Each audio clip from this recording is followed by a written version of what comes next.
Yeah.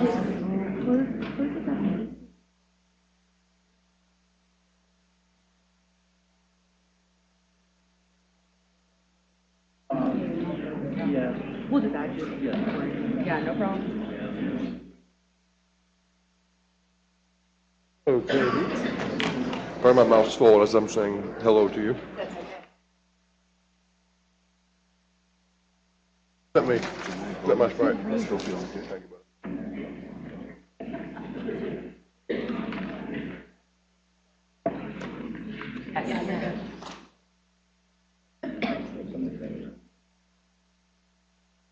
A signal for you look bad. Well, look like you feel better. Yeah. But it doesn't help her.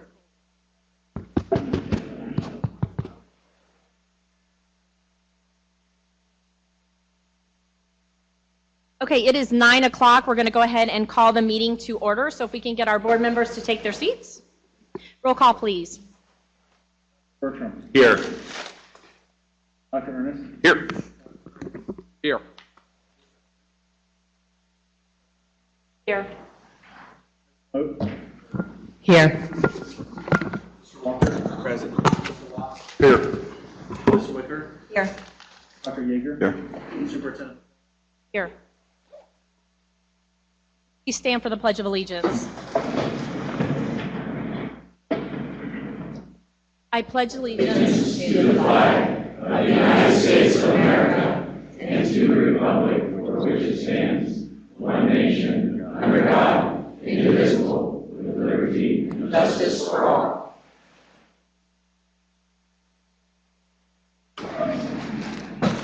The first item on the agenda is actually the approval of the agenda, and based on comments heard yesterday, it is my recommendation that under new business action, item B, there are 3 items. The second one is a memo that really spelled out maybe guidelines for the locally created pathway.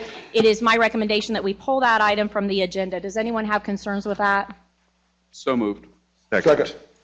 All those in favor? Aye. Opposed? Now we need a approval for the agenda, please. Do you have a motion? Madam Chair, prior to moving approval Oh, I'm of sorry, the we have discussion. prior to moving the approval of the agenda, I'd just like to suggest that we've had over 60 people sign in to speak today, and I think it's really important that everyone has an opportunity to be heard on this matter. Given our current rules, this would put public comment portion to almost 6 hours. And I'm thinking just in the consideration of everyone's time and making sure we get everyone that wants to speak an opportunity to speak, that maybe we should amend our standing rule just for this meeting to reduce public comment to 2 minutes instead of 5 minutes. And that is my motion. Is there a second to that motion? Second. All those in favor, or you know what, we'll do roll call, please. Roll call. Dr. Bertram. No. Dr. Ernest. No. Dr. Freitas. No.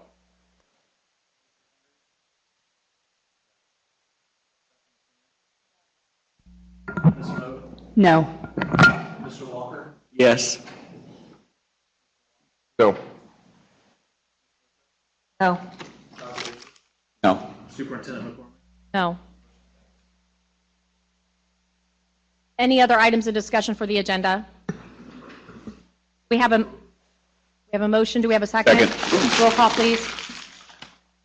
Dr. Bertram. Yes. Dr. Ernest. Yes. Dr. Freitas. Yes. Mr. Hendrick. Yep. Dr. McMahon. Yes. Mr. Walker. Yes. Mr. Watts. Yes. Ms. Wicker. Yes. Dr. Yeager. Yes. Superintendent. Yes.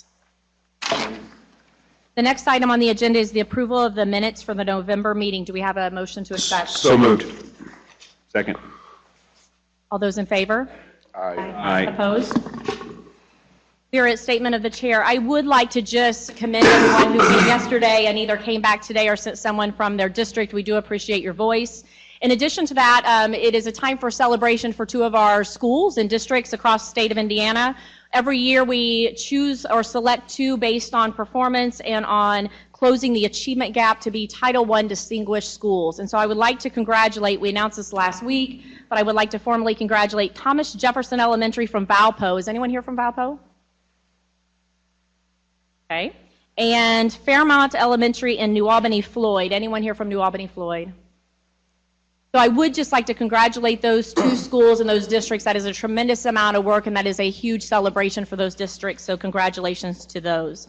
And with that, I would like to ask any board members who may have comments or reports. Seeing none and hearing none, we will move on to public comments. If I can ask the board if we can repeat the order of yesterday of having someone be called and then having someone be called as on deck as well, and having that person move to the front. All right, great. Thank you. Madam Superintendent, just one comment, if I may. Looking at the audience, certainly appreciate everybody who came here to voice their opinions and support whatever their ideas and thoughts may be. And I appreciate people taking time out of their days and busy days. I know you're all very, very busy, and thank you for being here. Great. Dr. Lewis Farabee, with Commissioner Lubbers on deck.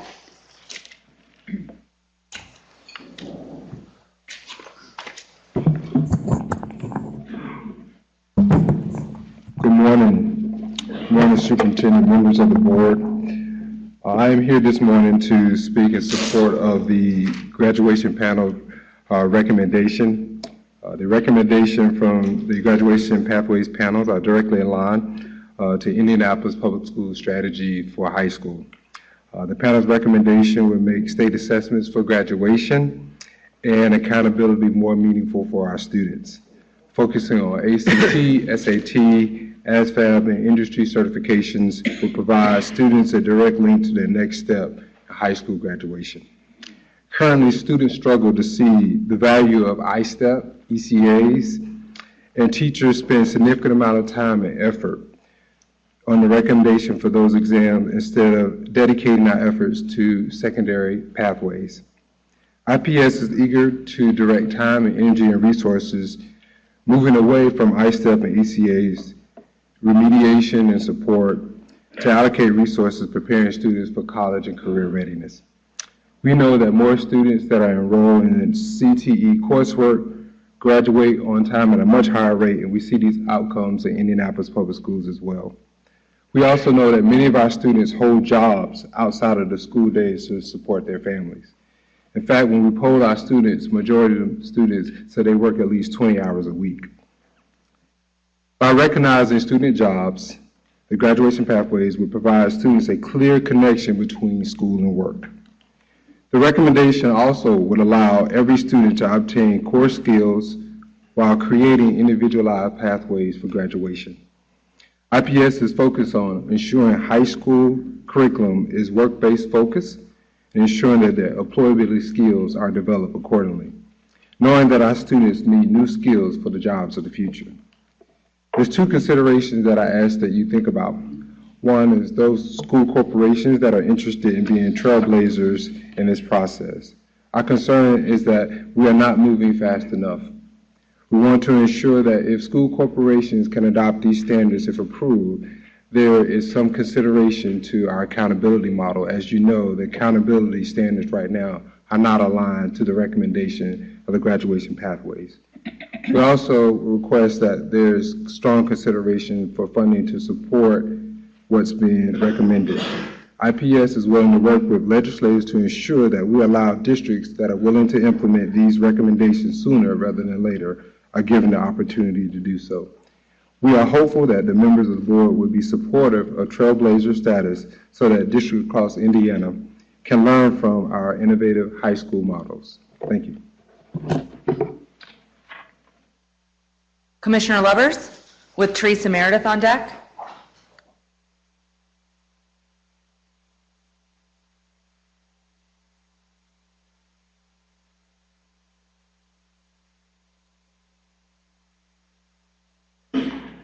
We'll move to Teresa Meredith now and hold on Commissioner Lubbers. Oh. She just walked. Sorry. Allow Teresa, and then we'll get to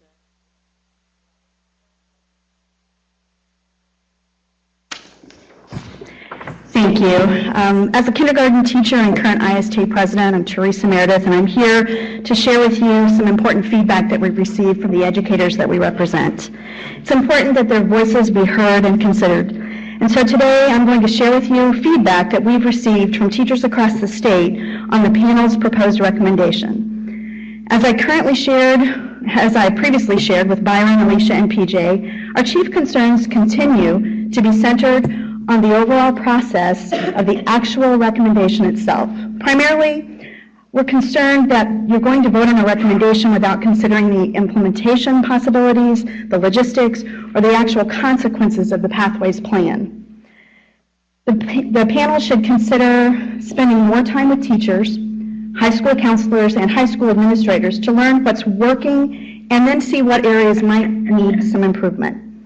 When we surveyed our members, there were multiple components that rose to the top that were pretty common through the comments that we received. So teachers are very concerned about the number of tests that students already face, and adding additional testing is of concern to them. Teachers strongly believe that every student should have the opportunity to earn a diploma, and that it's unclear whether some of the requirements that are listed will pose special challenges for students with developmental disabilities or who are otherwise challenged.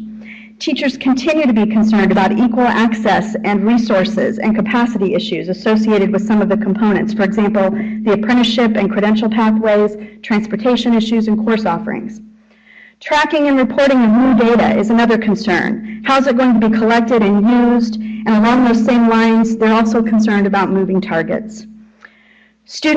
We're also concerned about students having time within the pathways to change their minds and still graduate on time. As was mentioned yesterday, what happens to a student who moves multiple times during the course of this work? And then funding. Yesterday there was a comment made, I think it was Vince Bertram, who asked Representative Veining if it was normal for policy to be put in place ahead of reviewing capacity issues. And I was concerned about the response that we heard, because in my own experience, it seems like when legislation is proposed, there's a fiscal note or some sort of idea of what the general cost of that being should it pass. And so I would encourage this group to perhaps contact Legislative Services Agency or work with the Department of Education to get a full idea of what real cost would mean. I know Superintendent McCormick mentioned just the testing component cost alone yesterday. So that is of great concern to us, the cost and how that's going to be funded. Educators understand and believe in challenging students and maintaining high expectations. They understand the value of allowing flexibility and local control, but what's missing in this proposal is language that's tied to embracing and recognizing the values of teachers' professional judgment in determining graduation outcomes. Now is the time to talk with teachers about the implementation and what it might look like.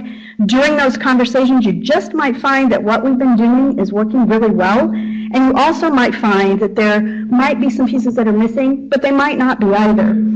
Parents and teachers directly impact students' interest in coursework, college, and career paths in their futures. So I urge you to pause and spend a little bit more time with teachers and counselors who are with these students every day and learn what's currently working, and together determine what tweaks might be necessary. And while some adjustments may be needed, we certainly don't need to reinvent the wheel. Thank you. Commissioner Lovers, followed by Chris Wong-Davis. Good morning. I'm sorry I wasn't here right on time, I guess. You guys are punctual. I'm glad to be here and have an opportunity to chat with you for a few moments about the important work that you've been doing on behalf of the Indiana Commission for Higher Education, and I know we have in the audience representatives of many of our colleges and universities on behalf of Hoosier students. Let me just begin by saying thank you to you for the work that you've been doing, and those in the audience as well. I know that you've spent countless hours working on this, and I know, and I've worked with many of you throughout the years. And while I don't personally know all of you, I know many of you by virtue of the kind of work that you do and your reputations. And so what I'm certain about is, as I begin my comments today, is that everyone who's involved in this process comes to this work with a shared goal to really better serve students and schools and the state. So thank you. I also, because I know that this has been a process that's had multiple meetings, hundreds of hours, I reflect a little bit on the iLearn work that we did and other work in the past. But I commend you for the inclusivity of the process and the ability for everyone to come and make comments, and that there's been a very deliberative nature to this, understanding how important this is with K-12 practitioners, business, higher education, parents and students, state policymakers, and those from outside the state who are experts on these issues. One could always argue, and probably in rational ways, that we need more time, but I do want to say that I think that this has been a very deliberative, open process, and I appreciate that. These are hard conversations, and reconciling many diverse points of views, I think, is a challenge. But while changing large and complex systems is no easy task, it's also true that the realities must be recognized and improvements must and can be made. So with that, I just want to offer a few thoughts on behalf of the Commission for Higher Education. Indiana's higher education system is undergoing many of the same realities that K-12 is facing in terms of making changes and looking at how we prepare students for the future when they leave higher education. This really includes, and central to what we're doing, is aligning what students learn, the academics, with what they do, the jobs and the careers that they enter into. No longer do we talk about this in a sequential way. You go to school and then you get a job. But instead, we attempt more than ever to not have people enter into their careers as a surprise because they're not really aware of what those jobs are going to look like.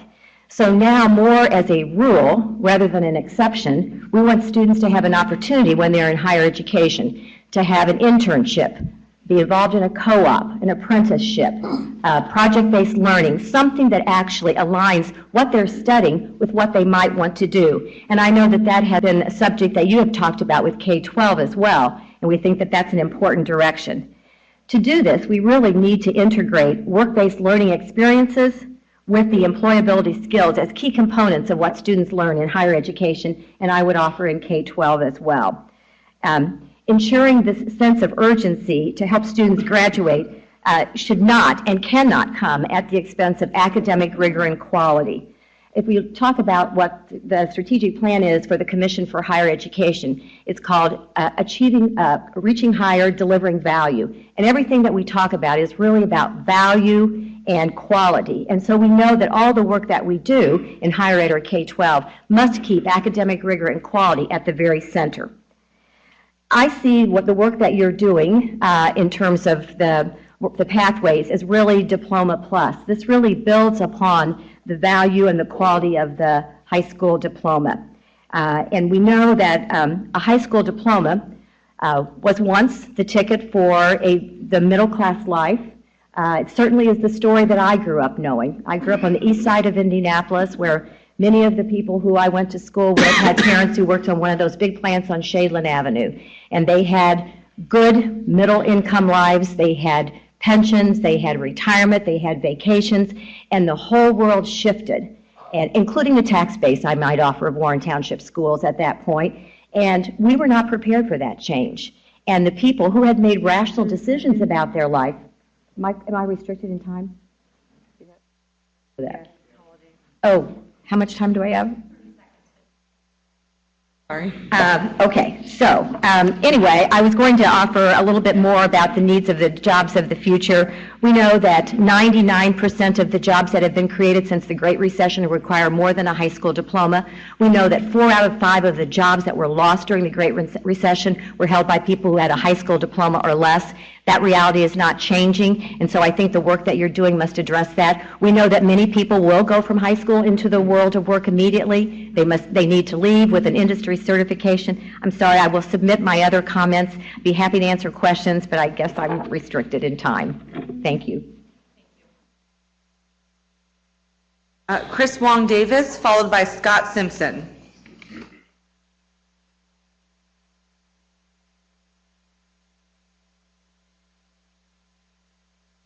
Good morning, and thank you, Madam Chairwoman and members of the board. My name is Chris Wong Davis, and I serve as the Vice Provost for Enrollment Management at Purdue University, West Lafayette.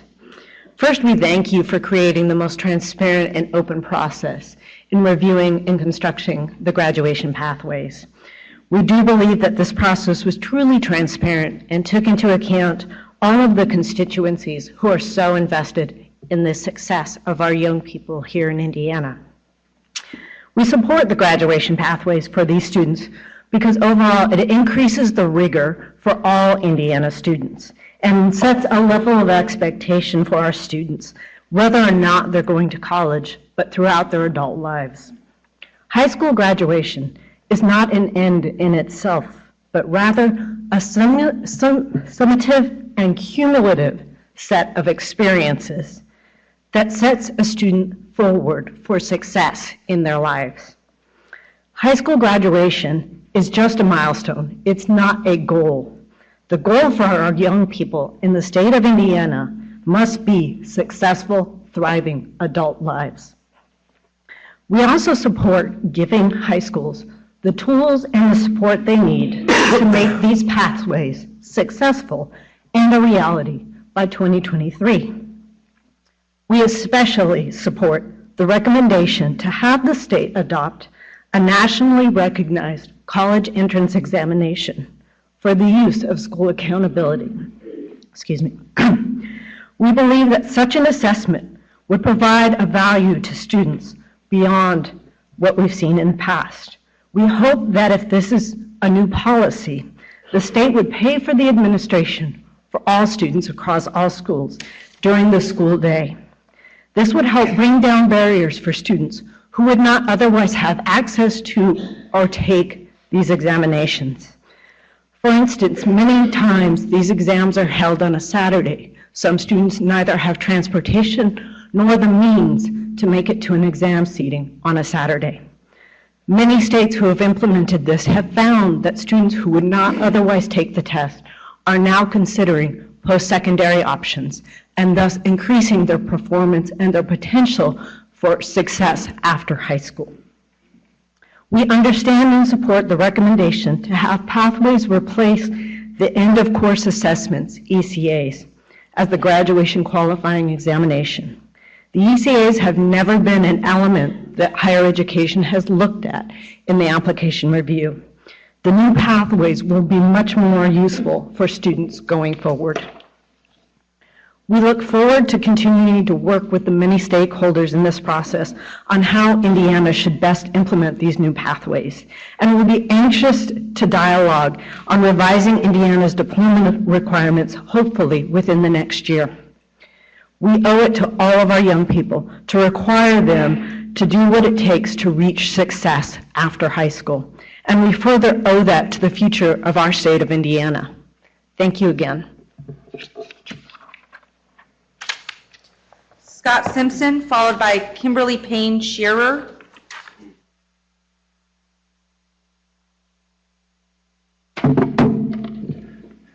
Dr. McCormick and members of the board, thank you for the opportunity to express my opinions and concerns as a practitioner who serves students in one of Indiana's fine public schools. My name is Scott Simpson. I teach for Marion Community Schools in Marion, Indiana.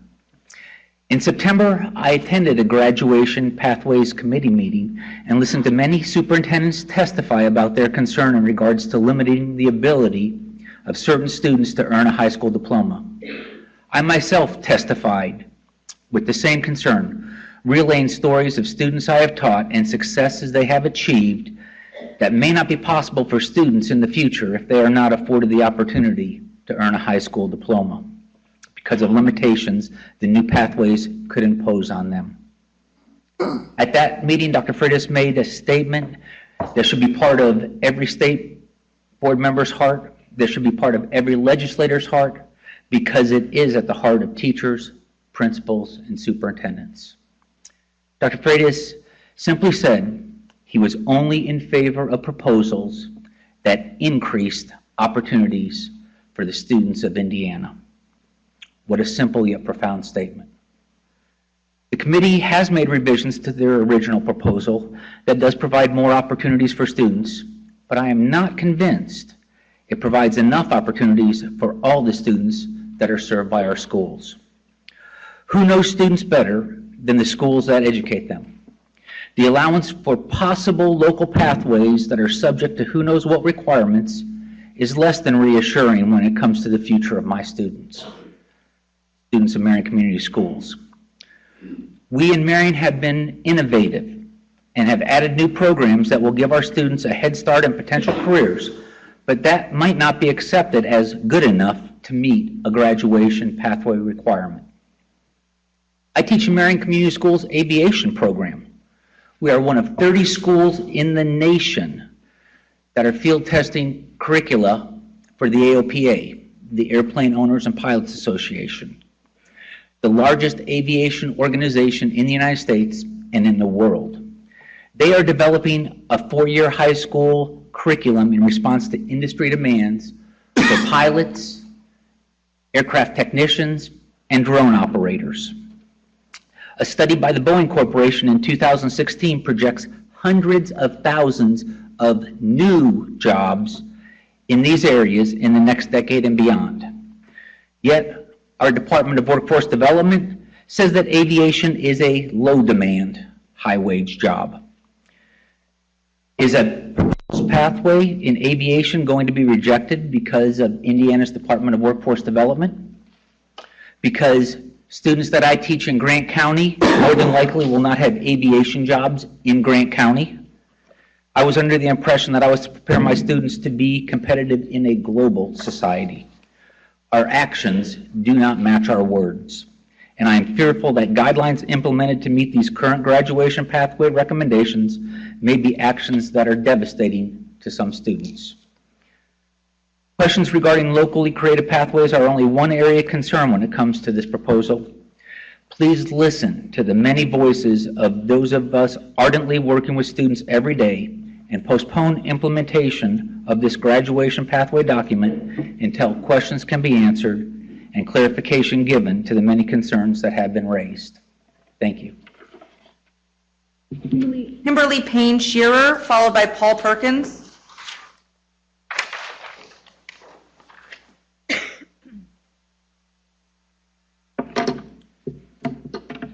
Good morning, members of the board.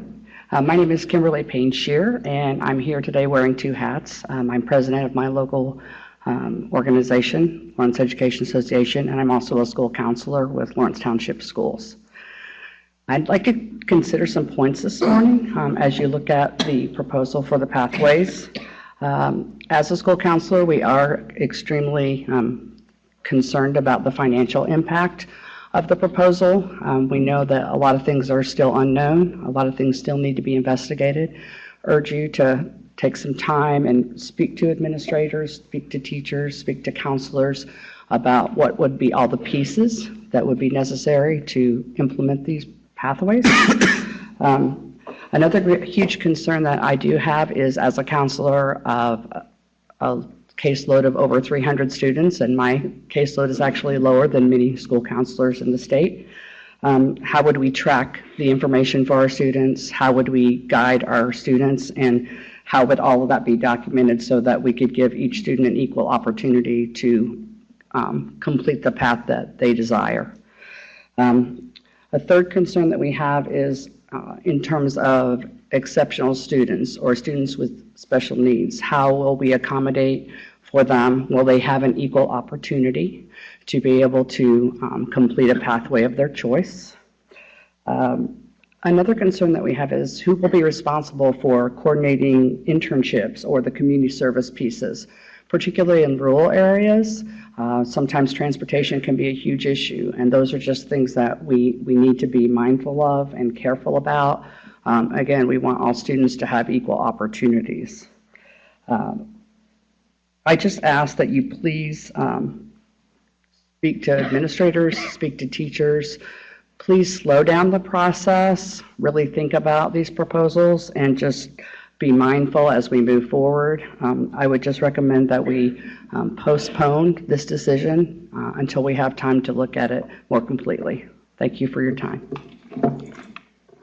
Paul Perkins, followed by Chris McBain.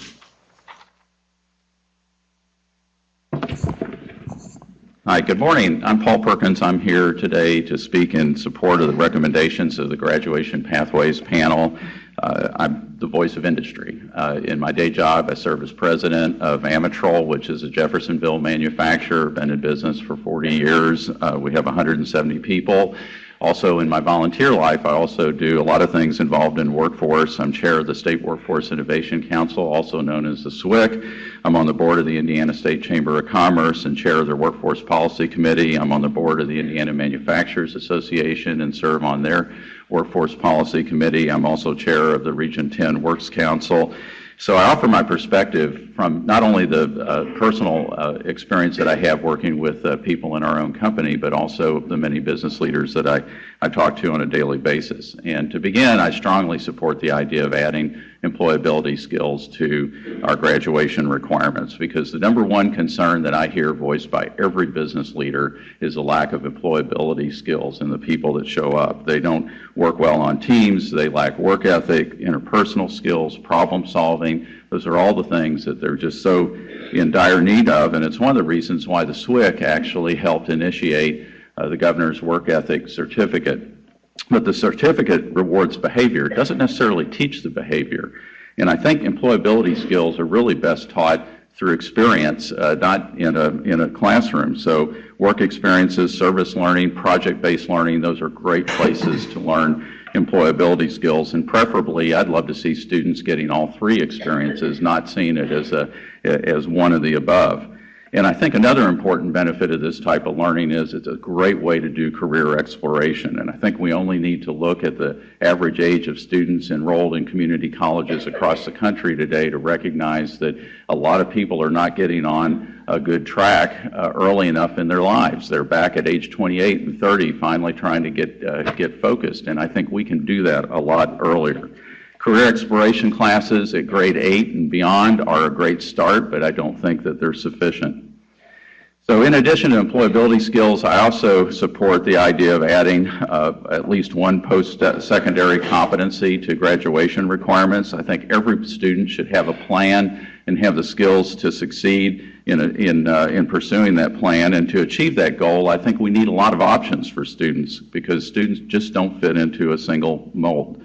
And for that reason, I'm really glad to see that the CTE pathways have been included in the recommendations. Industry recognized certifications, apprenticeships, CTE concentrators. I think all those are very valuable, and CTE pathways fill just a critical role today, because there are a lot of students that are not interested in university. It also provides an opportunity for career exploration in the classroom, finding out not only if you like something, but are you good at it.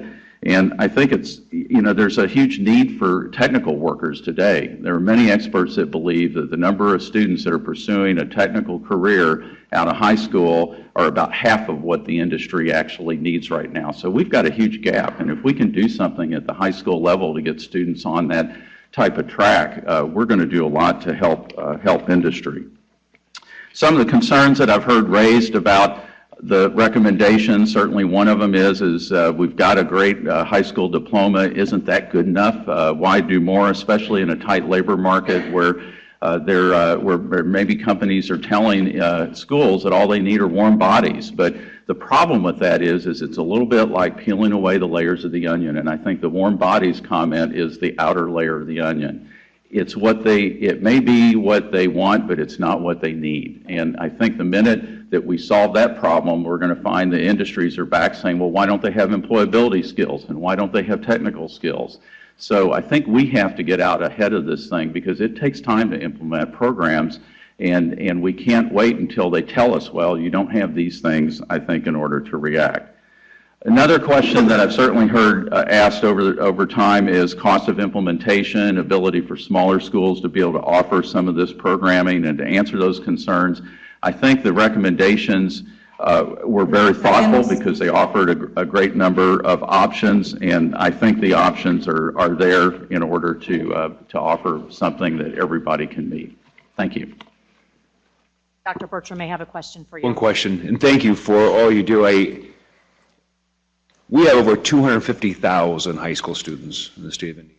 Do you believe businesses are prepared to offer work-based experiences at scale across the state of Indiana? And what do we need to do to ensure that they're receptive to that, to accept 16, 17, 18-year-olds into the workplace? I think that's a terrific question, because I honestly believe that that every student has to get these kinds of experiences when they're in high school, or they're not going to get on the right track. Our own company, we have 170 people in our company, so we're not tiny, but we're not a big company. And we have brought in summer students. We've brought in co-op students, both high school and college. And we've actually found that these students have made money for us. They haven't been a financial drag for us. And so in answer to that question, are companies prepared to do it? I would first say I think they're capable of doing it. I think that there's probably never been a better time to knock on that door with the need for warm bodies, as they're saying. They're desperate. And I think if we can provide a path forward to get students, it takes some organization. I think that's really what it's going to take. And I saw that done in our own region down in southern Indiana in the West Clark School District in actually organizing calls to companies. But most of the companies that brought these students in got a lot of value from it. And I think we can scale that. Who do you believe is the organizing body for that? I think that certainly education plays a very important role. I think there's an opportunity for organizations like the Chamber of Commerce to do that as well. I think it does take a collaborative relationship, and it's one of the reasons in our own area in southern Indiana we actually have had our chamber hire a talent coordinator, and that's one of our dreams is that they're going to help facilitate a network of people throughout the high schools to be able to make this link to industry. So I think it's going to take a partnership between that organization or organizations like that as well as the school system. Thank you. Chris McBain, followed by Stacy Brewer. Good morning, and thank you for allowing me this opportunity to speak with you. My name is Kristen McBain. I've been an educator in Indiana since 1985, and I'm the parent of a student with an IEP and a niece as well that this is going to impact. I am speaking on behalf of our students that have individualized education plans, and I'm concerned that this possibly eliminates them from, rather than providing a pathway, it may provide a roadblock to them getting a diploma, especially with the possibility of establishing a nationally recognized college exam as a requirement for those students. It seems an unnecessary burden to our schools for students that are not planning to attend college to take an exam of that sort. Also, I think it probably will eliminate the possibility for many of our special needs students with cognitive or specific learning disabilities to be able to graduate. It all seems unreasonable to receive a high school diploma that would be required to be prepared for college if that's not the path that you're planning. Some of the proposals are certainly very helpful to our students with IEPs, but I would like for you to examine all of the possibilities that may block their possibility for education. The federal government has already made it difficult for some of our students with IEPs to get a graduation diploma because they're required for a Core 40. IEPs are written for students, and that's exactly what they are, individualized education plans, and they're made at the level with parents and educators and those people that knows those children specifically. So by putting some of the demands on them that are in this proposal, I think that we may not be finding a way for them to get a diploma. Implementing graduation pathways should not eliminate their possibility for a diploma, but it should help enhance that. Some of the things in this proposal I think will do that, but I would like to urge you please to consider the possibility that it may block their opportunity for graduation. Thank you. Stacy Brewer, followed by Katie Jenner.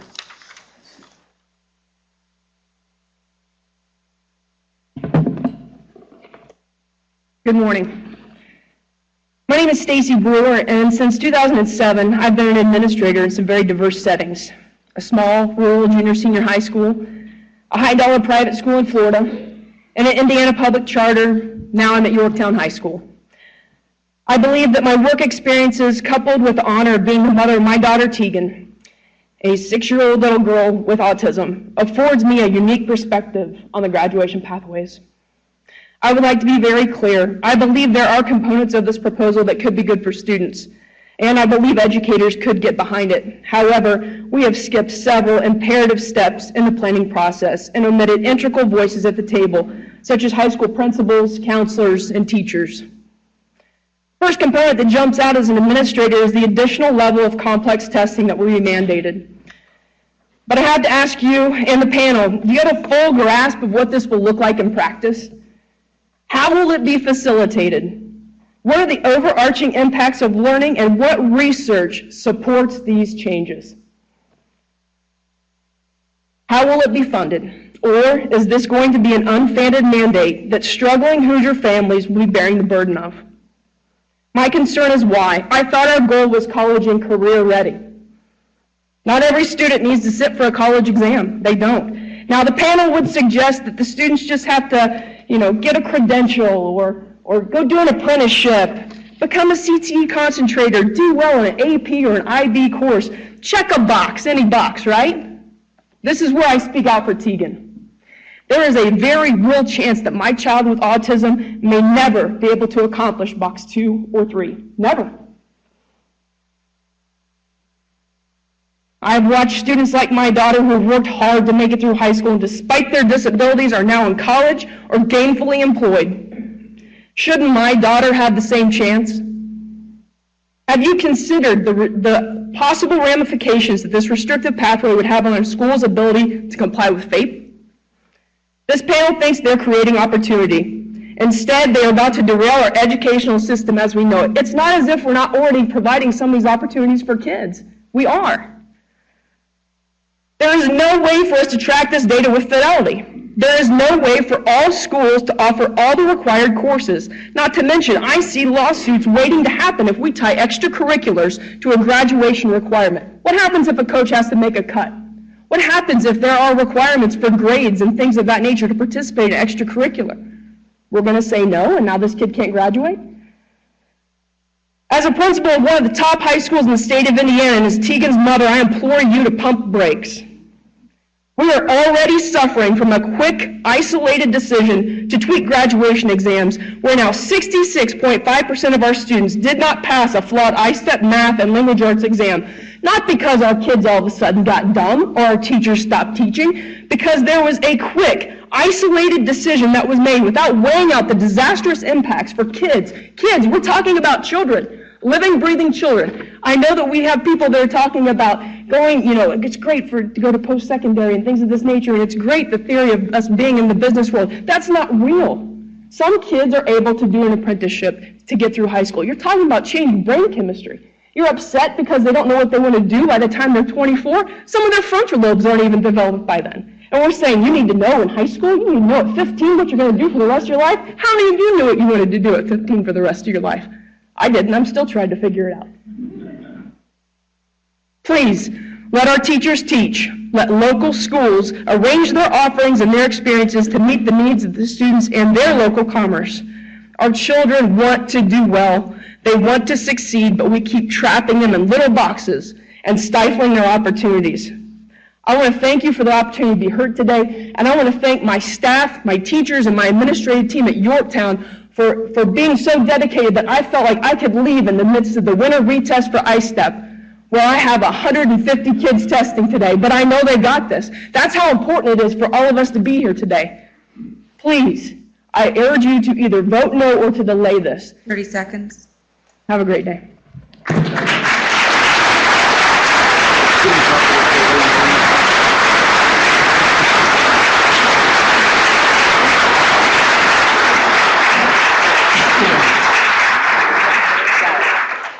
Katie Jenner, followed by Anna Cheney.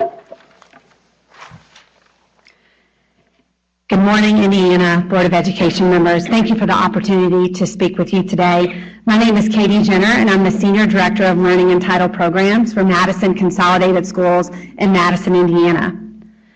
Also with me today is our College and Career Readiness Coordinator, who has spent 17 years as a school counselor, as well as our Director of Special Education. Our high school and junior high school principals are out of state at a national conference, otherwise they would be here as well. To provide a little scope about Madison Consolidated Schools, we are a rural school district with approximately 2,700 students located in southeastern Indiana. I want to begin by saying that as I looked around the room today, I have great respect for many of the K-12 educators who are present, some whom I absolutely look to as mentors. On this particular agenda item at hand, the graduation pathways, the Madison team and I have studied in a proactive manner how, upon this item passage, can we move this forward for our students and for our community. As we dug into this graduation pathways document, we quickly realized that these graduation pathway options are very similar to what our business and industry leaders charged us with as a district just a few years back. Only a few short years ago, our Jefferson County industry leaders were at our doorstep, sharing that many of our students lack the technical and employability skills needed for today's workforce. At that time, I certainly listened, but I pushed back. I pointed to all of the CTE, dual credit, and AP classes we offered. I pointed to the increasing graduation rate and that our high school letter grade consistently hovered around an A or a B. I vividly recall one of our Jefferson County industry leaders looking at our district team and very boldly challenging us to look beyond the Indiana accountability metrics, look beyond just focusing on I-STEP and graduation rates. He challenged us to create our own set of metrics and a vision that truly might benefit the students in our community. This was one of many conversations with industry leaders, post-secondary partners, as well as with parents of our past high school graduates that caused us as a team to look ourselves in the mirror and make some significant changes. While we had a lot of systematic work that had to be done to move this forward, and we still have a lot of work to do, the document shared with you right now visually captures our college and career readiness vision at Madison Consolidated Schools. What we developed and are still working to improve is just one of many approaches to the Indiana graduation pathways. Our team believed it was worth sharing with you today. By reviewing this document, you will see we have focused on K-14 college and career readiness alignment, building our community partnerships by merging the silos of K-12, post-secondary, and industry, and determining how to track our students' data after high school graduation so that we can self-evaluate our work as a K-12 district. Within the Indiana Graduation Pathways document and our Madison Pathways document, we are focused on employability skills as well as post-secondary ready competencies. As a Madison team, our work-based learning opportunities through our Cub Manufacturing and Cub Engineering, just to name a couple, have inspired students to try a field of study never considered, and maybe even receive a potential job offer from a local industry leader following completion. Our post-secondary ready competencies presently focus on our Ivy Tech certification completions. For example, and in partnership with industry and Ivy Tech, beginning with the class of 2016, we moved away from just offering a lot of a la carte dual credit classes where a student might just take a few courses here and there, but changing our focus to a market-driven certification completions. To provide some numbers, only 2.5 years in when the partnership development, out of approximately 250 juniors and seniors, 170 are attending Ivy Tech to earn certifications. While we presently offer the TGEC and welding, in January 2018, CNA will be added. In August 2018, we will add industrial maintenance, medical assisting, and information technology, all in an attempt to set up our students to ultimately have the employability skills and certifications prior to leaving high school. Probably one of the most pivotal data points that we reviewed is from the National Student Tracker data, which showed the class of 2011 compared to the class of 2016. While we had 80% of our students in the class of 2011 self-report that they were going to continue their education in some way, only 60% crossed the college threshold that following August, which was an eye-opening point for our district, is after 4 years, only 20% of those students had earned a certification or higher. Compared to 2016, we were able to graduate 23% that first year of the graduating class with not only a diploma, but a certification simultaneously. That number is only projected to substantially grow. With respect to your time, I've shared only a brief version of our story today in order to provide just one approach to the Indiana grad pathways. I greatly appreciate your time. Thank you. Can I ask a quick question? Sure. I'm trying to look at your data quickly, but my eyes aren't that great. Yeah. So how many with the last reportable data set that we have, how many concentrators did your high school have and how many completers? Is that a fair question, or do you? I don't know that off the top of my head, but I'm glad to email that to you. What we did, Dr. McCormick, as a team, is we took the approach of looking at this graduation pathways document. How can we proactively put this in place? So a lot of our mindset was how to move this forward for our future students. And I didn't want to put you. And I'm glad to email you later. On my own, I promise. Yeah. I just didn't know if you knew it off the top of your head. Yeah, thank you. I also have a follow-up on that, Dr. McCormick. So as I look at column 2, advanced manufacturing, to the CTE concentrator point, which is of course that 3-course sequence, I see that students in the advanced manufacturing pathway are earning a technical certificate in welding, which is a 34 credit hour post-secondary outcome. Is that correct? That's correct. And how many of those have you produced?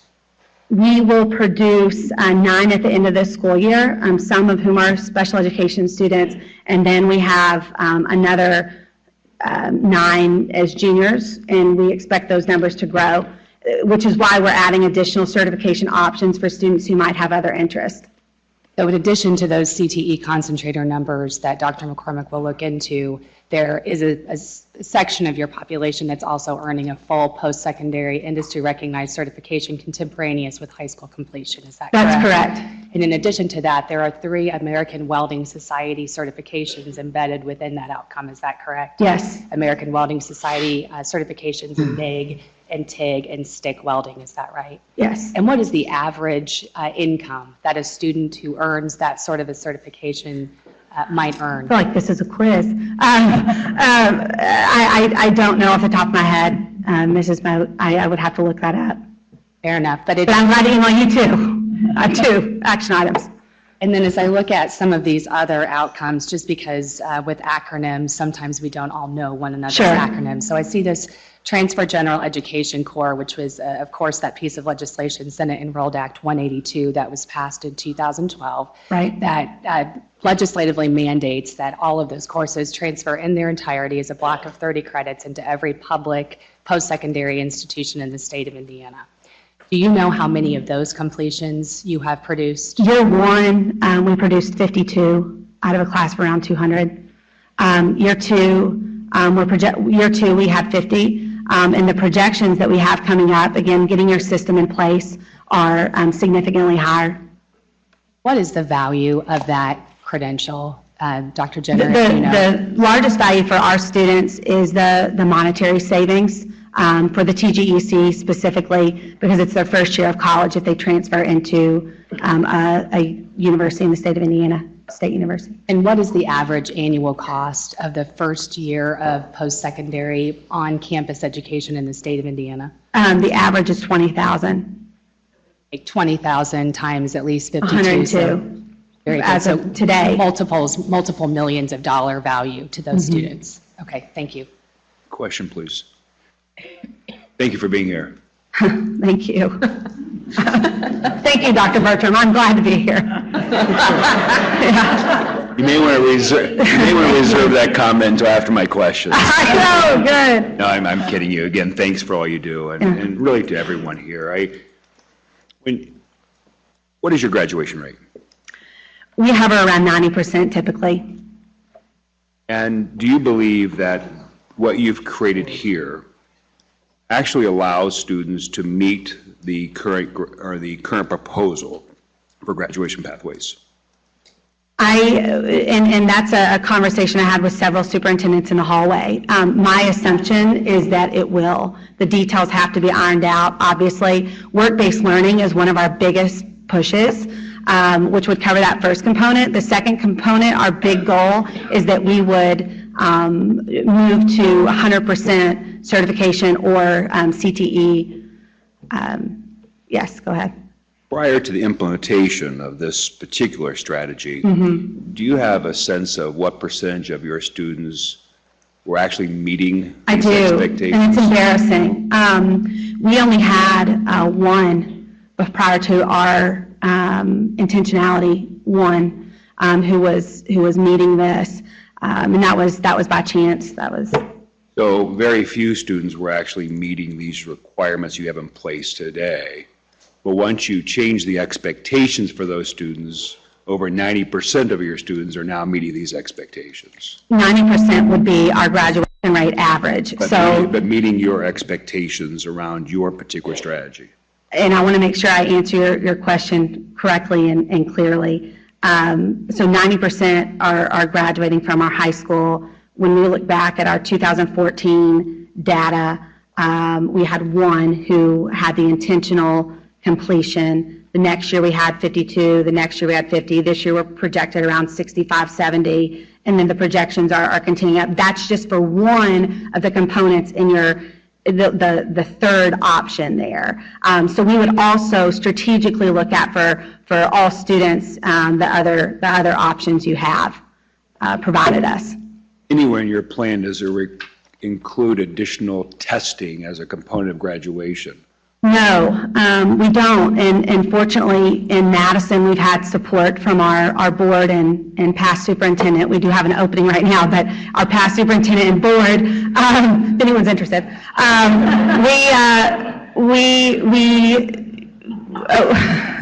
sorry about that. Well, self-promotion. I don't even know what I was saying. Dr. Bertram, I don't. Yes. Yeah. No, I'm kidding. Yeah. I was asking if any of these pathways include additional testing. No, they don't. And that's a big, the only additional testing you might have is, for example, if you're earning a certification, there might be an assessment to earn your MIG, TIG that Katie referred to earlier. One last question. Do you believe the pathways you've implemented over the last 3 or 4 years have been positive for your students? Our pathways have been incredibly positive. If you look at our ISTEP data, it's not incredibly positive, but our pathways and the value to our students, the value to the parents, it has absolutely been very positive. Thank you. I have your numbers, Katie, so you don't have to. I don't have to email you? Okay. Can I ask one final question? Sure. What is your free and reduced lunch population? We're typically hover between 50 and 55%. Anything else? In rural Indiana. In rural Indiana. Thank you for your time. Have a good day. Anna Cheney, followed by J.T. Koopman.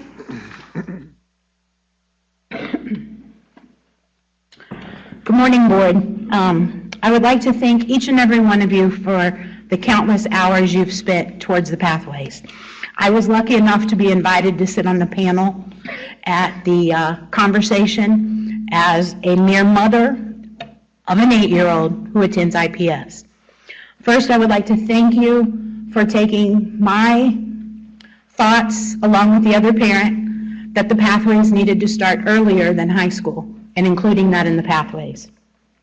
I believe each and every one of us in here wants the absolute best for our children and our students. They are our future leaders. So the fact that I live in zip code 46201, and my daughter attends a failing IPS school currently, does not stop her from her dream of being the first female biracial woman president of the United States of America. Although she might need a little help from that, since Mom didn't make it past Ball State. I believe that all of our children, no matter what zip code they come from, no matter what rural area, all deserve the same chance. Those students that sat on the panel with us had the opportunity to graduate high school with an associate's degree from college. If I had been able to do that, I'm sure I wouldn't have to go home after the first semester at Ball State.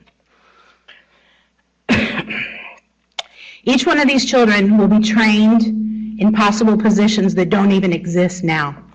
Wouldn't it be nice to give our kids a heads up? They should be given the best education and best opportunity so that they can succeed. I also agree with the one diploma idea for the state of Indiana. Shouldn't all of our children have the same opportunities? These students are our future, and we should give them all that we have to offer. Thank you again. J.T. Koopman, followed by Jeff Butts.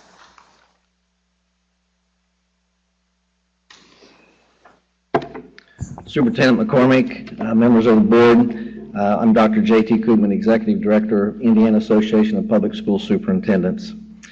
On behalf of the members of the Indiana Association of Public School Superintendents, I would like to thank Chairman Ernst and the members of the Graduation Pathway Committee for their diligent effort and time taken of the Graduation Pathways Committee and for everything that they have done in the study and research. I also want to thank Dr. Jeff Butts, Superintendent, MSD Wayne Township, and President of the IPSS for the enormous amount of time he has provided to our members on the topic for the IPSS members and to the Graduation Pathways Committee meetings. I know you have personally heard from many of our Indiana superintendents via phone calls, emails throughout this process. You will hear from many of them personally as well today. I hope you can ascertain from these communiques we stand united in our position as it applies to the recommendations we have seen regarding the graduation pathways for Indiana students. As school superintendents, we guide our boards with the overarching message with each decision made by our school boards based on, is this in the best interest of all of our students and is it good for them?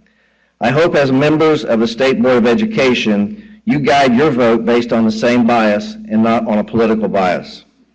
As such, please allow me to seek your answers to several questions.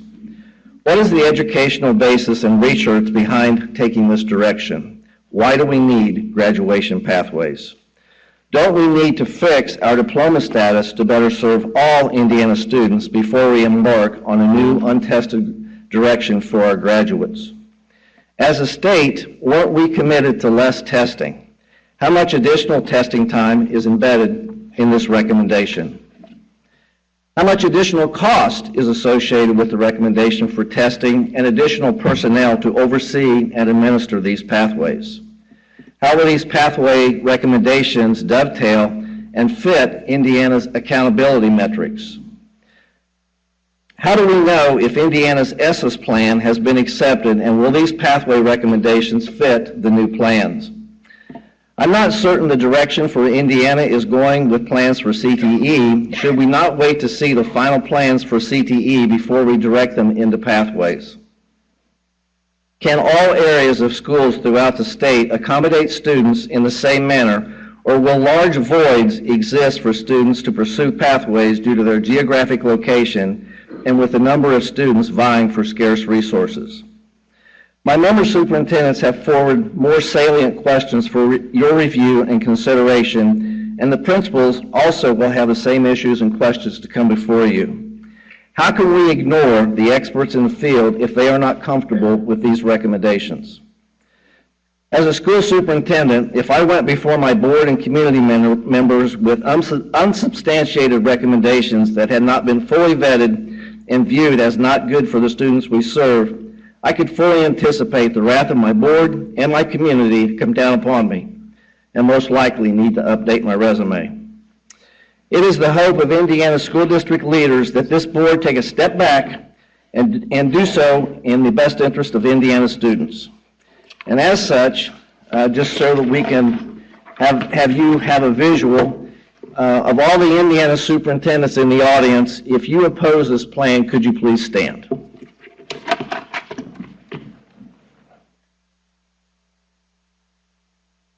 I want to thank all of them for being present today and for you hearing their voice. I have a question. Mine. Just curious, when you look at all of the particular opportunities for students in the pathways, is there any specific area that you do not believe is good for any student? In this particular situation? Category 2 and Category 3 of the graduation pathways, are any of those that you just don't believe are good for any students if they were to pursue that pathway? Well, I think you've heard from some special education parents and those with special needs, and I have questions about that.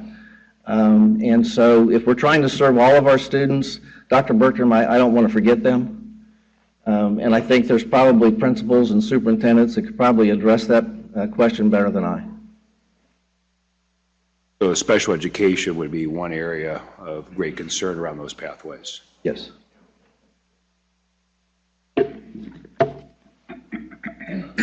Jeff Butts, followed by Phil Downs. That's today.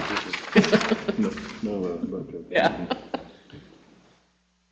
Good morning. As Dr. Koopman mentioned, I am the proud superintendent of the MSD of Wayne Township and the president of the Indiana Association of Public School Superintendents.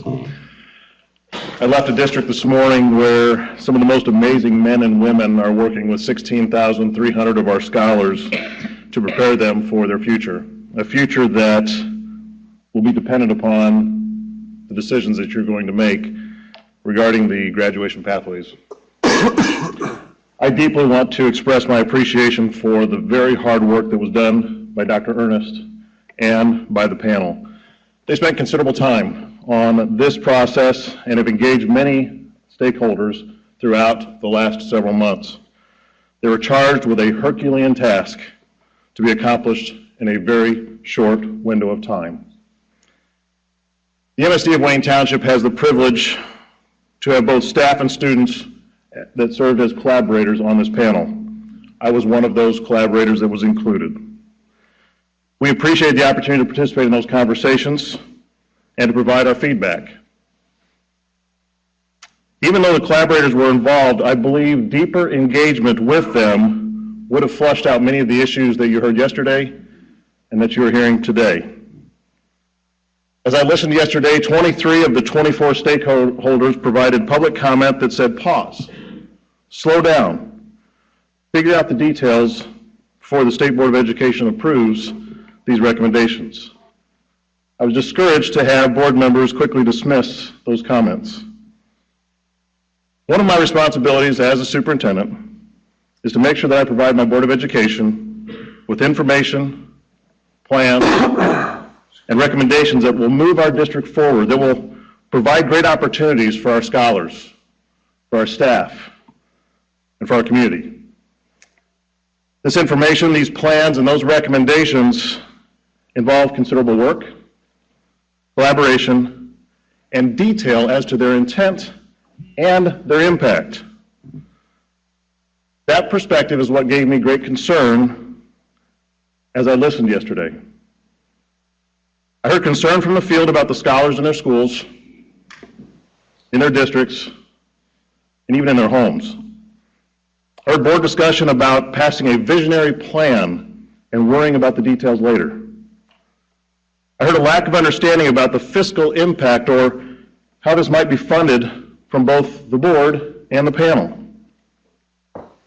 I heard that none of it was of great concern because we'll just figure it out as we go.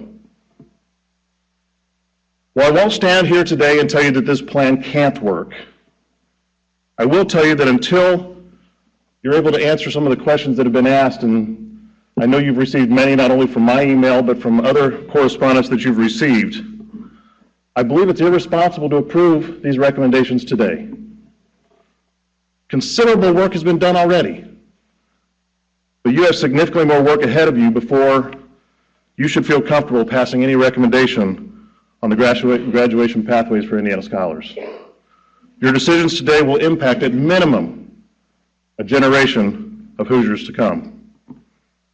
I simply ask, is your vote today in the best interest of Indiana scholars, and does it have to be made today, or can we continue to engage those stakeholders, those collaborators, as we figure out these details that have been asked of you? I thank you for your time. Phil Downs, followed by Kim Brand.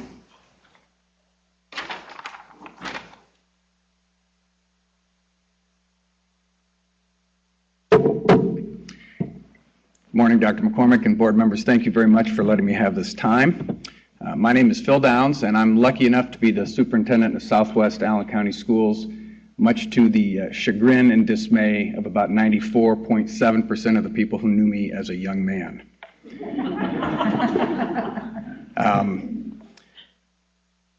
My father was a professor of political science, and every summer he made a decision early on that he was going to get away for 2 months to do something totally different. And he would drag his family to the Upper Peninsula of Michigan, where he pursued a hobby that he loved dearly, and that was carpentry.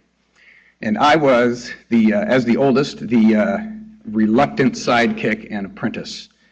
And there were three things that he did on a lot of the jobs that drove me nuts that I kind of want to share with you today. Whenever we would show up on something, the first thing you did was you built the foundation for whatever the structure is we were going to be working on. And we would spend hours squaring up corners and making sure that the foundation was going to be square. And it drove me nuts because it looked square to me to start with. This is going to be fine. Let's just get going because I want to get out on the water and fish. What I learned, though, was that if we were, as my father said, slapdash about it, by the time we got to a second story, what was square out by 1/4 of an inch at the foundation was square out, or out of square by a tremendous amount. And as you went up and built up, it got worse. The second thing that would drive me nuts is there would always be problems that would show up on the job. And I would immediately want to jump in and solve it like we solved everything else. And he would always make me stop, consider it from a number of angles. We'd maybe take a hike, which was nice because I got away from having to work. But we'd come back to it, and he'd have an idea of how to go about solving the problem. And it wasn't always the same way. And I learned the value of taking time to consider options. Finally, there were things that we would do that made our jobs harder, but he kept pointing out that it was going to make the tradespeople who came after us easier, their job easier. You've heard from a lot of people whose stock in trade is helping parents find a path, currently find a path, to self-sufficiency, citizenship for their children. This concept is something everybody in this room can get behind, every one of us, but we can't yet. Please vote no today. A no vote today does not blow this plan up, and it doesn't stop this plan. It begins it. No shows consideration and respect for the work of the tradespeople that are going to be coming behind you, who've all thanked you for your work on this at this point. No allows for collecting more data, which I learned allows for better questions, and better questions always lead to better solutions. Thank you all for your work in this. Thank you for the time. You're certainly going to be spending plenty of it today. I want to thank the panel. I watched all the meetings on TV. It was a lot of, on interwebs, sorry, not TV. There was a ton of information coming at them. This is a much more complex issue than I think was expected. But the thing I want to really drive home is 10 years from now, we're going to all look back at this. And this is a huge deal for all of Indiana's girls and boys. I think it's important that we make sure that when we look back, we had a foundation that was square and true. Thank you.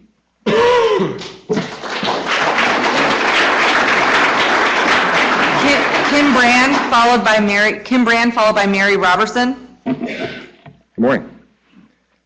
I'm just an IT guy. No, you're not. You're very kind. And I started a 3D printing company sort of by surprise. We spent a couple $1 million on the really high-end equipment, and we made some cool stuff, rocket nozzles for NASA, one of the coolest.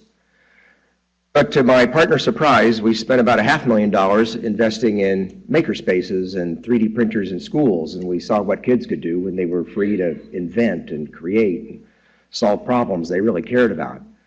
I only tell you that because I don't have the credibility of half the people that have come up here to speak. And probably as an admission, when I first saw these, I sort of thought they were like a 1040, like an IRS 1040.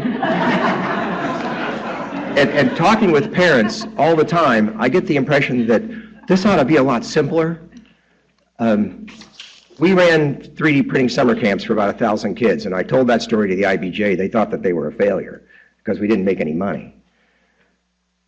But what I learned was that inside every kid is ambition to figure stuff out. Now, I know that you need to use a polynomial. Anyone here know what a polynomial is? To do that. But if we just trust the teachers, which I do, and trust that the kids are curious, then I think we'll get a lot of the results that we need. Now, I'm a member of the Employee Indy Board here in Marion County.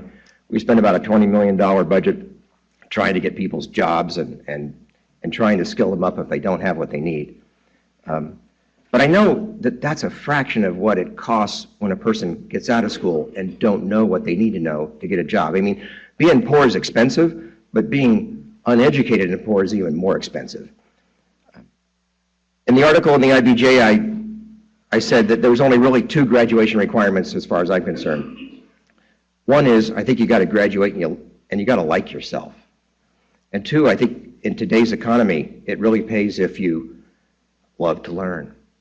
Well, I got those 2 gifts from my mom and dad. So I'm in favor, and I'd like to go down on record as being in support of these pathways. But I think we ought to pay attention to what we measure. I don't know if there's a mental health component to this, but kids ought to graduate and be happy. In our declaration, it says we should be pursuing happiness. If you ask any mom, what do you want most for your kid, you want them to be happy. So if these help kids be happy, then I'm good with it. But I don't think we can predict based on any of these metrics whether that will assure a person a job in the economy of the future. We just don't know. I'd like to wrap up by simply saying that we've got great partnerships with IPS. I've only found dedicated teachers in the experiences that I've had. We think maker spaces are a place where kids can use their tools and imagination, and I didn't see any requirements for them in here. Maybe you can add that. But I think that the economy of the future, the environment of the future is unpredictable. And the more that we can bake in being curious, being a problem solver, having those 21st century skills, critical thinking, if this is that, then I'm for it. And I believe that these other speakers have said the same thing, that we all want the best for our kids. But I'd like to have you reconsider the expense part of it. I know that there's a lot of teachers that I've heard back in just the last few days that are worried that they're not going to get the money or the time that they need to do this right.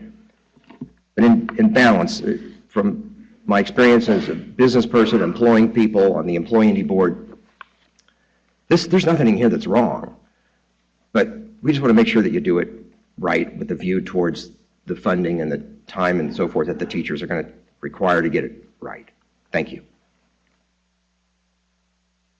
Mary Robertson, followed by Susan Summers.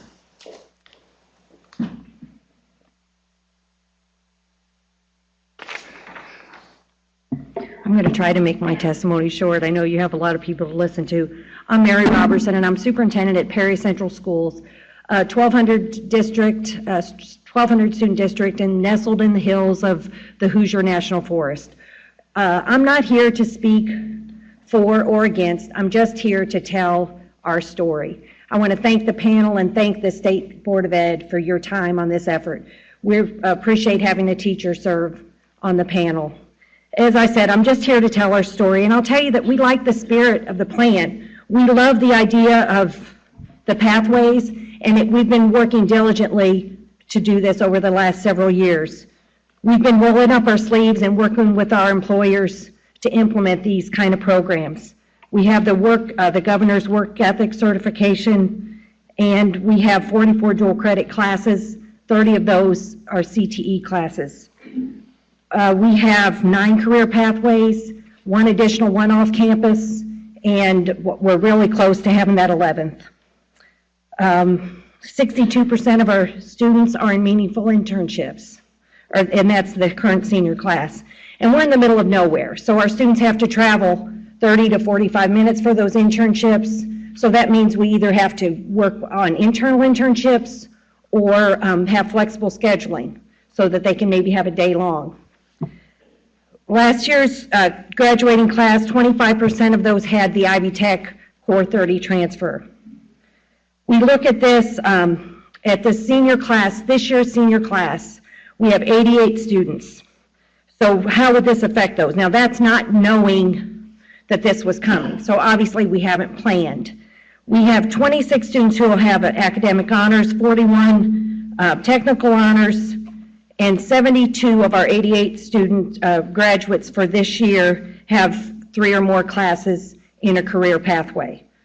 And so if you look at the numbers, this year's graduating class, we might miss about 2 or 3 students off of what they would meet the requirements right now. Now, obviously, it's not going to be implemented right now, but what I'm saying is we feel like we're pretty close to having those pieces in place.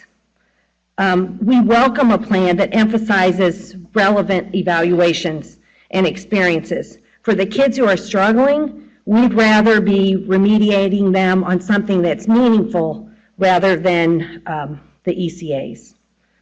I totally agree that there are many issues to work out and that need to be resolved, and I have the utmost respect to my peers, and I urge you to listen to them. I just want to give our story as an example of what can be done. I thank you for your time and your efforts. I know you have a tough decision, and I wish you the very best in that. Thank you. Question, please. How do your special education students perform in your career pathways? They do really well. I feel like, I'll give you an example. We just started a program called Commodore Manufacturing, modeled after some of the programs you've heard. We work with Wapaka Foundry and Jasper Engines to actually make parts for them. And they have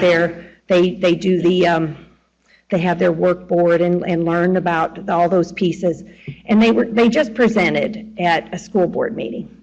And there were 4 students who stood up there, and they did such an incredible presentation, and they talked, and they got tough questions like, well, what do you do if somebody's not doing their share of the work? And these kids were answering the questions better than what I could answer them. They were doing a tremendous job.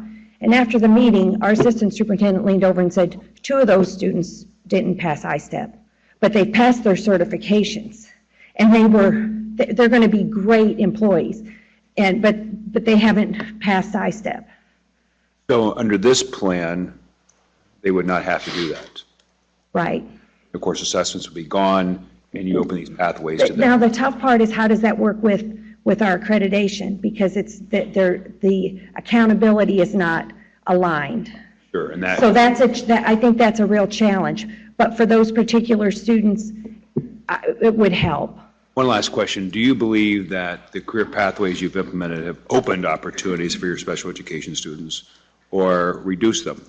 For our special education students, they have helped them. The career pathways that we have implemented. Great, thank you. Thank you. Oh, I hate to put people on the spot, but what is your current, do you know 16's concentrator and completers numbers? I do not we know have it. that. And you know, there's a lot wrapped around that, and we have not put a lot of emphasis on that because in some of our pathways, we don't even take the certificate. There aren't exams available. So some of them, they're not even taking the exams. So help me through when you say they passed their exam, but they're not passing the ECA. Help me, what exam? Oh, well, now I'm talking about the MSS certification. So like in that particular pathway, they do have an exam, but in some of the pathways, they don't. Correct, okay. But you're not sure. And I'm not sure of those numbers. And we've had some discussion around that, and we really said, I think that our numbers are not great right now, but we know they need to get better. Because we need to emphasize it, and we really haven't. It's great that a little incentive money is great, but right now that's the only really incentive. Well, it's good for kids. That's the real reason to do it. In-house, or do you have a career center? Do you do a hybrid? How does yours work? We mostly do them in-house. House, okay. Thank you. Quick question. Hi, Mary, over here. Okay. Wait, down there, Steve. Put your glasses on. I do. I like this voice that's coming. Thank you for being here. Thank you. And appreciate your work and what you're able to accomplish in your school district. Your percentages of kiddos, students who are out there picking up internships is remarkable. My question is, and it's a rhetorical question, not really a question for you, but a question for all of us to think about is, what are we going to do when all the other rural school districts around you will be competing for those same internships in those same jobs if something like that, and when? Now, I'm going to say when something like this is passed, that we'd be able to and be not required but encouraged to get those kids out there. So you're going to be competing with not just your school district and students within your school district, but that whole part of the state and all those rural districts And those businesses are few and far between out in rural districts. We know that, and that's just the state of what it is. But it's not really a question for you to answer. It's something for us to think about, in that there'll be a great deal of students, a higher number of students competing for those same internships. In Perry County, we already are doing that and working together because we don't really have employers within our district. So our students are going to Tell City, and Tell City has a very high internship percentage also, and I can't speak to what that is. So we're dealing with that some, but it's a geography question, and I get it, Steve. It's a valid point. Thanks for being here. Thank you. Thank you all very much. Susan Summers, followed by Megan Milne.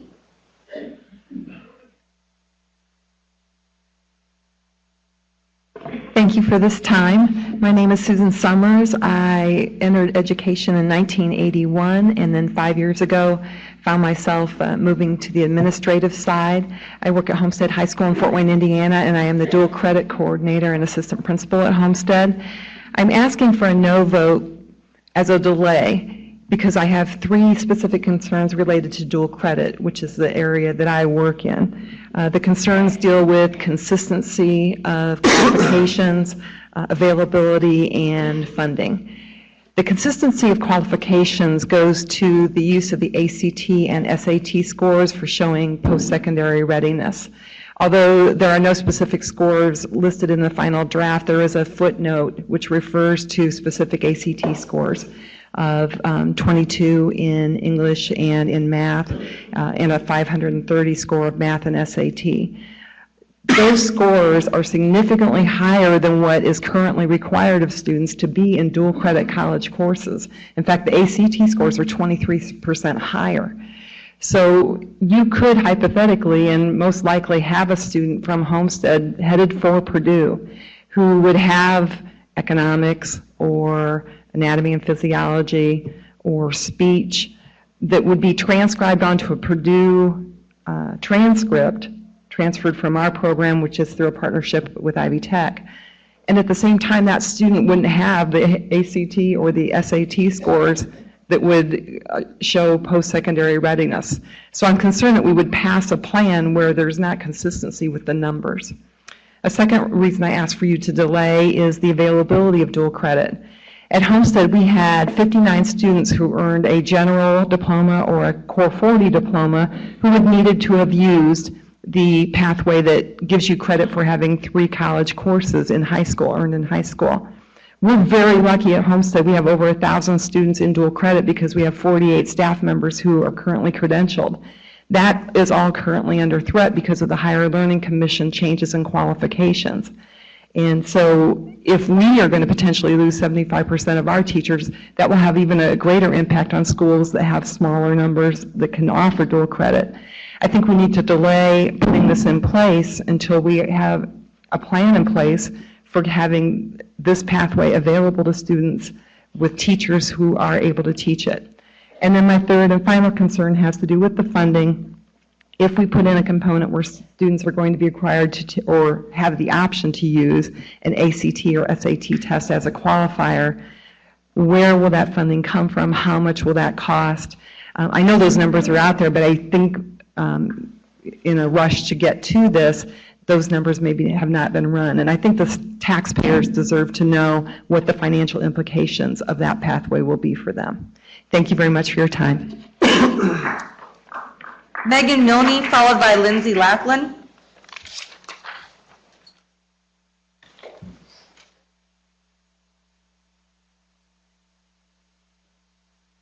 Good morning. My name is Megan Milne. My husband and I are the proud parents of a senior and a junior at Homestead High School in Fort Wayne. And they have thrived in our Indiana public schools, and for that I'm very thankful. I've been very passionate about education for most of my adult life. I'm currently the board president for Southwest Allen County Schools, and I'm also an attorney who worked for the Indiana Court of Appeals for several years. I have just 3 points to make today, but before I do, I'd like to take a moment to thank the panel for all their work on this. While the issues are far more complex, I think, than anyone thought they were going to be, it's clear that everybody wants to do what's best for Indiana's girls and boys. With that mindset, here are my 3 concerns. First, the structure of the panel. Currently, every member of our Southwest Allen County School Board has or recently had children in our district schools. As a result, our board is strongly connected to the needs and the issues and the realities of the schools, which helps tremendously in our decision-making. What our local school board lacks, however, is any professional educator sitting on it. So recognizing that weakness, our board in its decision-making routinely seeks out input from experts who have spent their entire careers studying what's best for kids. With the panel structure, are you surprised that so many who will be affected and so many with expertise are here to share your concern or to share their concerns with you? My second point is the tight timeline. On our local school board, we've learned that it's vital to take the time to fully develop ideas, accept the input from representative stakeholders, and expect cost estimates. We also explore the positive and negative implications, and we over-communicate any potential changes. Our process, though sometimes lengthy and occasionally messy, is vital to build trust in our community and to ensure good follow-through from our professionals. When decisions are unnecessarily rushed and people aren't heard, trust erodes and outcomes suffer. I'm worried that the graduation pathways is one of those situations where individuals may make a decision without sufficient information and one that we might regret later on. Are you prepared to say no at this point, just in the interest of a thoughtful, informed decision, with the goal being to make a better decision if you put it off just a little bit? And my third point is the diploma as defined. My understanding is the graduation pathway leaves out many of the hardest workers. These learners would be great workers, except they won't have a diploma. And without a diploma, you don't get a job. They deserve a pathway and a job. Will you correct the panel's oversight and make a recommendation to the legislature to address this critical omission? In closing, this isn't about my own two children. They're going to be off to college in a couple of years. This doesn't affect them. Rather, I made time to travel to Indy today with a cold that I should probably be in bed taking care of, to advocate for the many thousands of parents of the children who will be affected. And I'm here as a board member and a taxpayer who understands the negative ramifications that the current pathways plan will have on significant portions of our state students, on public school districts' already tight budgets, and on voters' perceptions of how and why legislation gets passed. Thanks a lot for the opportunity to speak. I appreciate it. Lindsay Lackland, followed by Brandon Bitting. My name is Lindsay Lackland. I'm Director of Guidance at Homestead High School and have been in education for the past 14 years, both as a classroom teacher and as a counselor. I was fortunate enough to serve on the Diploma Task Force and invited to be a collaborator on the Graduation Pathway panel this year. I applaud the continuous commitment to evaluate the preparedness of Indiana students, but have serious concerns with the recommendations made in the pathway. I ask that you truly listen to the concerns expressed today and not allow them to be downplayed with the filter of the pathways are new and haven't even been given a chance. In fact, the proposed recommendations do and offer little, if anything, new to education. Therefore, school administrators, counselors, and teachers can easily predict the impact that these pathways could have on our students if passed. We know how our students currently perform on each of the pathways, and I encourage you to listen to this voice of people working with our students every day, as it is a voice of concern, not of complaint. We know our students. With that said, I've applied the recommendation pathways to 246 students at Homestead and became disheartened as our students truly became reduced to nothing more than numbers. Homestead High School, a high school that performs with a grade A rating from the IDOE, regarded in Newsweek's 2016 America's Top High Schools, given accolades for dual credit and AP with an average graduation rate of 96%, of which 95% of our students pursue higher education, is reduced to a graduation rate of 59.89% with the pathways. A percentage so low I recalculated multiple times before accepting its truth. I encourage you to ask yourself, how can that be? The answer is, what looks good on paper is not always what's best in practice. And working through the pathways one line at a time, you quickly realize we offer a freeway, multiple pathways for our best and brightest students, and not a single entryway for our struggling students. I do want to take a second to say struggling students not always defined as students with IEP. This is students that are low-performing Core 40 students, students with 504s, consistently strong, low performers. Our students earning academic honors and technical honors are the same students that are hitting the cut scores prescribed by the pathways. They're the ones earning the credentials and being the concentrators. It seems that we answer these concerns in the panel recommendations with the locally created pathway, something that's not clearly defined. I plead to you to exercise caution before voting to pass anything that is not clearly defined. Yes, especially something as vital as what is at stake for Indiana. Yes, I mean Indiana, as should you pass these recommendations, the negative impact will be felt by the entire state. The recommendations will, in fact, produce fewer graduates, increasing the amount of boys and girls that cannot check the box of verifying they have a high school diploma. Companies that struggle to fulfill their workforce now will have increased difficulty with a diminished workforce. Last year, Indiana boys and girls earned a victory when the state required that all public schools make every diploma available to students. A decision that recognized students that persevered through all required coursework, 40 credits, should indeed earn a diploma. Unfortunately, this victory will be short-lived if we approve these recommendations. Students who persevere through the coursework will not be congratulated with a diploma, but instead greeted with additional roadblocks. Diplomas will once again become inaccessible as these students have no entry points into a pathway. I encourage you not to pass the recommendations as recommended today. I encourage you to ask questions to seek clarity in what they are recommending. Why the urgency for these recommendations? Who's being served? Do they recognize that students have different strengths and abilities? Do they recognize that students have different post-secondary paths? What is broken with the current recommendations?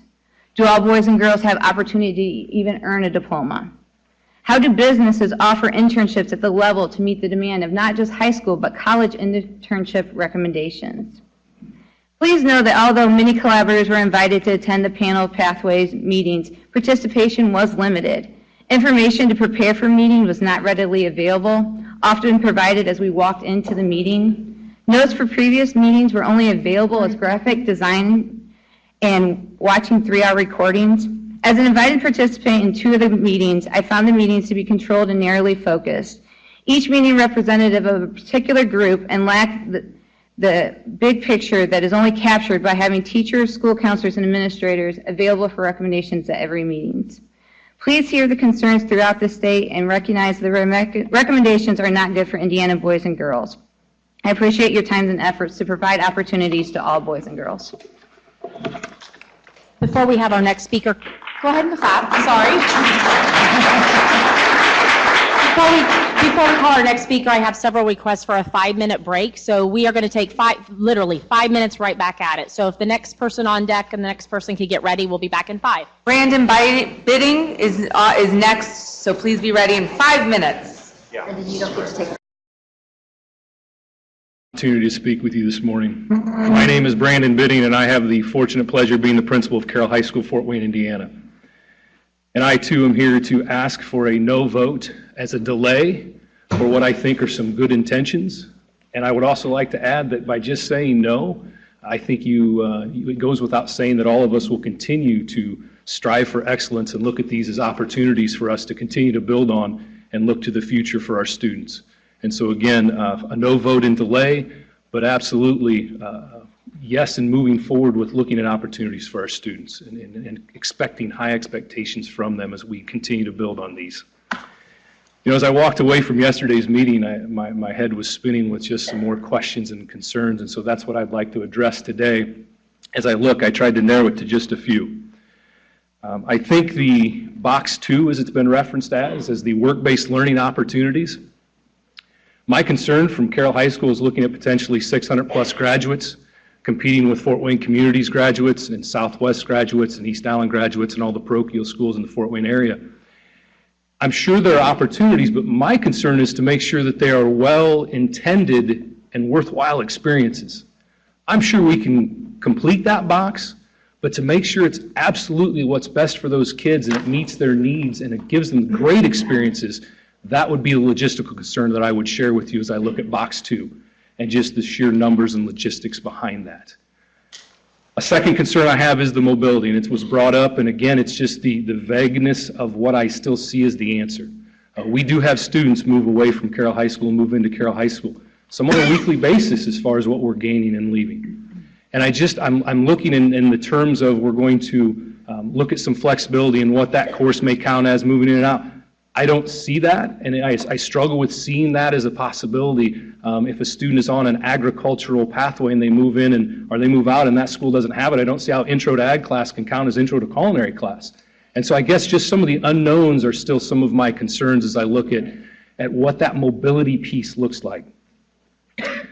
Funding has been brought up and well articulated, and I too am concerned about that as I understand that this is going to cost, and I know that sometimes that the pie is only as big as it is, and so are we going to have to cut opportunities from other programs and take away opportunities for other students just to ensure that we get our students across this line?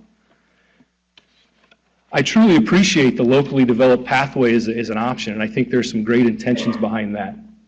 My concern has already been voiced by many. It's just the unknown and those unintended outcomes of what it is. And so again, what I think is well intended and what we hope are options for us, I still say just the unknown, I guess, concerns me. And finally, I guess where I started with this whole process, before I was administrator at Carroll High School, I was also an administrator at a small rural school. And I think both of them share the same concern. We've talked about this potentially being barriers for some of our students. And it's those barriers and obstacles what I'm concerned with. Yes, we've talked about our SPED students and our ELL students, but we have a group of students that don't fit that as well. And it's just my concern is for those groups of students and what's going to become of them. Again, I'm asking for a no vote as a delay. We are going to continue to do the best for our kids, and we're going to continue to expect high expectations from them. And I appreciate your time this morning. Thank you. Charles Huckstep, followed by Liz Walters. Morning, my name is Charles Huckstep. I wanted you to hear from a truly rural school. We are South Newton High School, which is 1 hour north of Lafayette. We have 250 students in 9 through 12. I want to thank all of you for your hard work. I want to thank you also for your dedication to the students, your countless hours that you put in, and your careful considerations on this particular matter. I'm here today to represent a voice of my students at my school. As principal, and I think most all principals in this room, we need to see targets.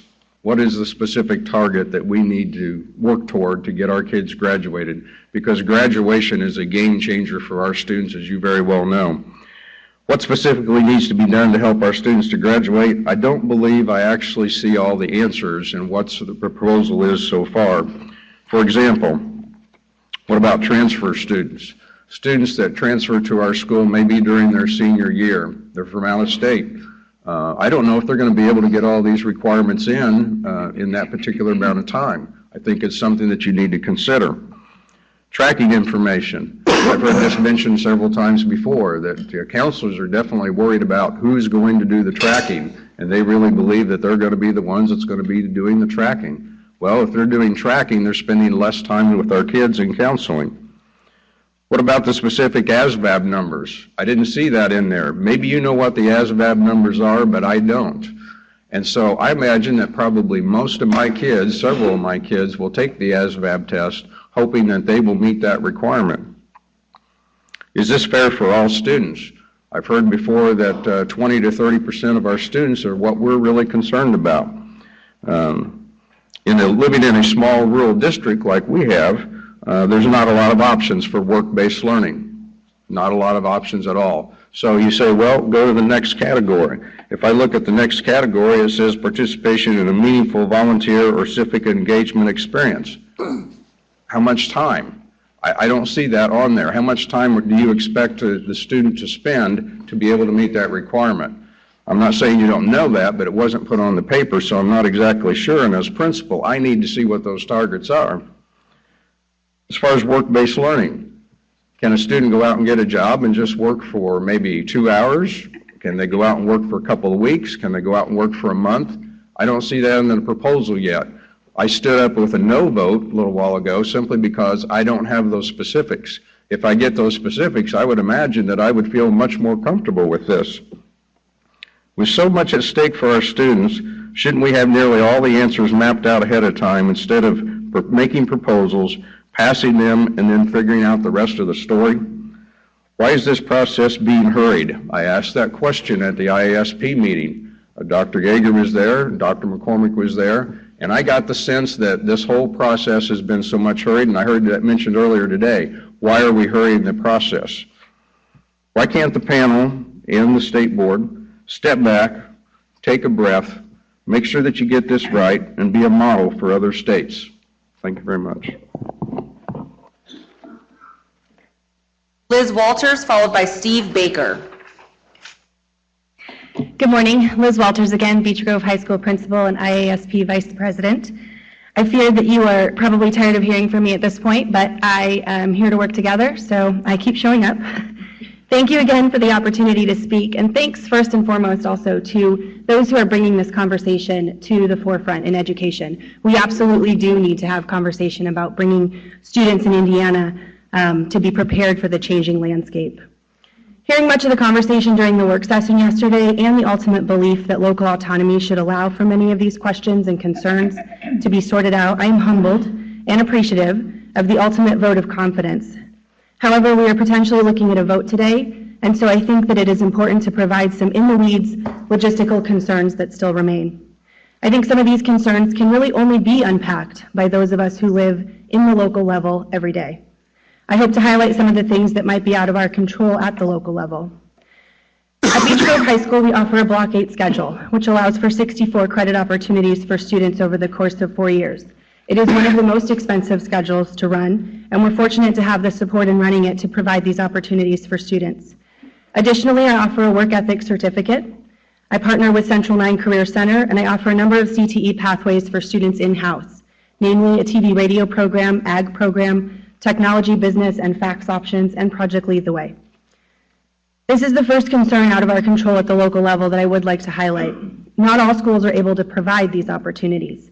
The lack of equity between schools in offering these still exists. Additionally, a grave concern that plagues many of us each and every year during master scheduling is the availability of CTE teachers and the upcoming lack of availability of dual credit eligible teachers. Most recently, I'm concerned about the availability of core content teachers, specifically in math and science. Being able to provide these programs with fidelity from year to year for students across the state is depending on us having teachers to put in the classroom.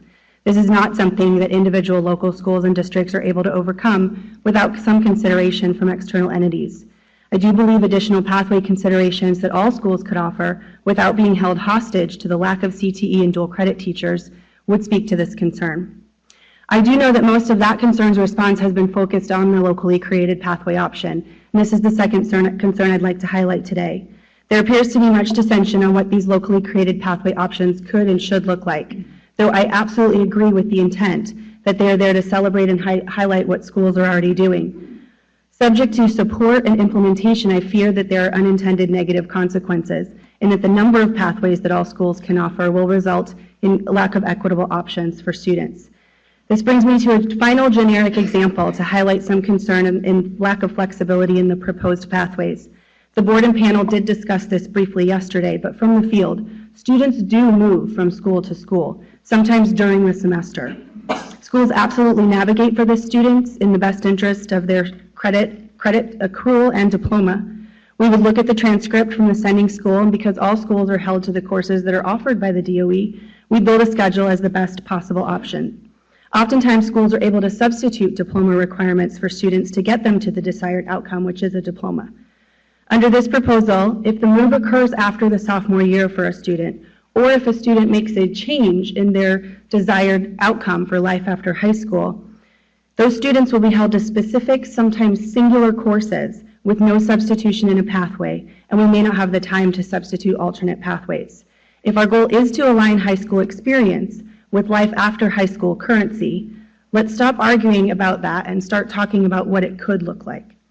I will again reiterate school support and having this conversation about rigor, better preparation for students, and gaining currency for life outside of high school. We too absolutely want this for students. I'm very excited at the opportunity the pathways present to not retest in ISTEP and ECA. My excitement pales in comparison to my assistant principal, who is our test coordinator. But I will conclude by saying the concerns remain. that cause for opposition to this proposal as written.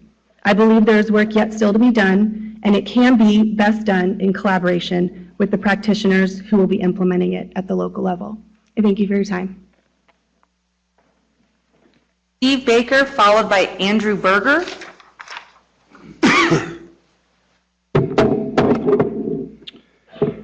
Steve Baker, principal of Bluffton High School. I think yesterday was a great opportunity to listen to educators about the concerns that and what some of the solutions might be. I appreciated that time. Today we're hearing more.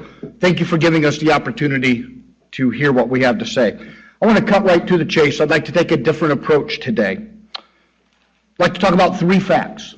Fact number 1, you will vote on this plan. Principals and educators in the field will not. Fact number 2, we are the ones who will be implementing it and making sure it works to the benefit of the students at the local level. You will not. Fact number 3, if we don't work together and we're on the same page when this plan is approved in some form, then this graduation pathway plan will not be utilized to its maximum potential. It'll be perceived as a mandate forced upon schools. Bottom line, if we truly want what's best for our students, it'll be all of our responsibilities to make sure that whatever plan is passed, that we do it together. When the dust settles and this plan is voted on, our work will have just begun. If we find a way to work together, can you imagine how great this plan could be? And if we don't work together, I'm not sure what that plan will look like. I know this sounds corny, but we really are on the same team. So let's work together as one. It's not about winning or losing or getting enough votes. Politics have to be left out of this process. I greatly appreciate the local pathway parameters, pulling those from the agenda today. That's a step in the right direction of working together. And we greatly appreciate an opportunity to be part of that conversation. We'd like to be part of creating locally created pathways. I'm sure you've noticed there's some frustration, tension, and anxiety in the field that you heard today and yesterday. These concerns are real, but there are real issues that, if not addressed, will hurt students. I keep addressing concerns and what the solutions will be, but instead, here's a final solution that will work for every concern with the plan. Start with what the high schools are doing well and build from there. Not, this is what we think is wrong with high schools, and let's try to fix it with this plan. Comments like, let's just pass it and we or they will figure it out later, usually results in students being harmed when the details are then finally revealed. Someone mentioned yesterday about looking back 10 years from now in this decision. We all want this decision to still be what's best for students 10 years from now. We really do. The best chance for that to happen is if we all work together to produce the best plan possible. This plan needs some work, but it is workable. In fact, I believe it's not overly complicated. Let's take some time, get the people who need to be at the table, and let's get a plan that will help students, not a plan that we have to do because we're told to. Thank you for your time. I appreciate it. Andrew Berger, followed by Jason Chu.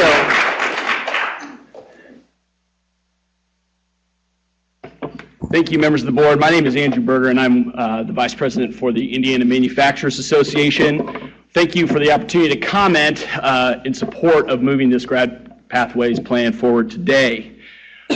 I've been sitting here listening to the testimony, and the 2 main issues, I think, are the speed at which it goes and the cost. I've heard that over and over again. Tell you that the details are things that we certainly want to be involved in: employer community, manufacturing, the largest industry in the state. Apprenticeships is one, the credentialing is another issue. All those details need to be worked out. But the state of Indiana is out of time on this issue. We are losing investment because of a lack of qualified workforce in this state. Billions of dollars. We just lost the Toyota Mazda plant up in St. Joe County for this very reason. Our members talk to me constantly. You heard from Paul Perkins earlier. This is the biggest negative pressure on economic growth in the state of Indiana right now, and we need to move. This board needs to move. All the other things that are going on in the state need to move on this issue right now. And on cost, I would say if we have a retraction in business investment and employment in Indiana, that's when the costs really hit. Some of the communities in this room may have experienced some of that in manufacturing or other industries. But that's what we're facing if we don't solve this workforce issue.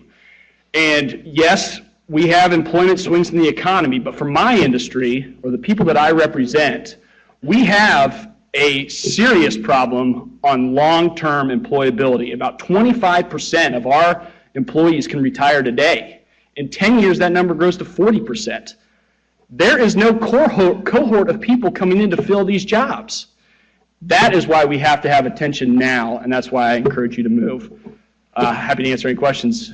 It's appropriate. Just guess it. Thank you. I do have some questions.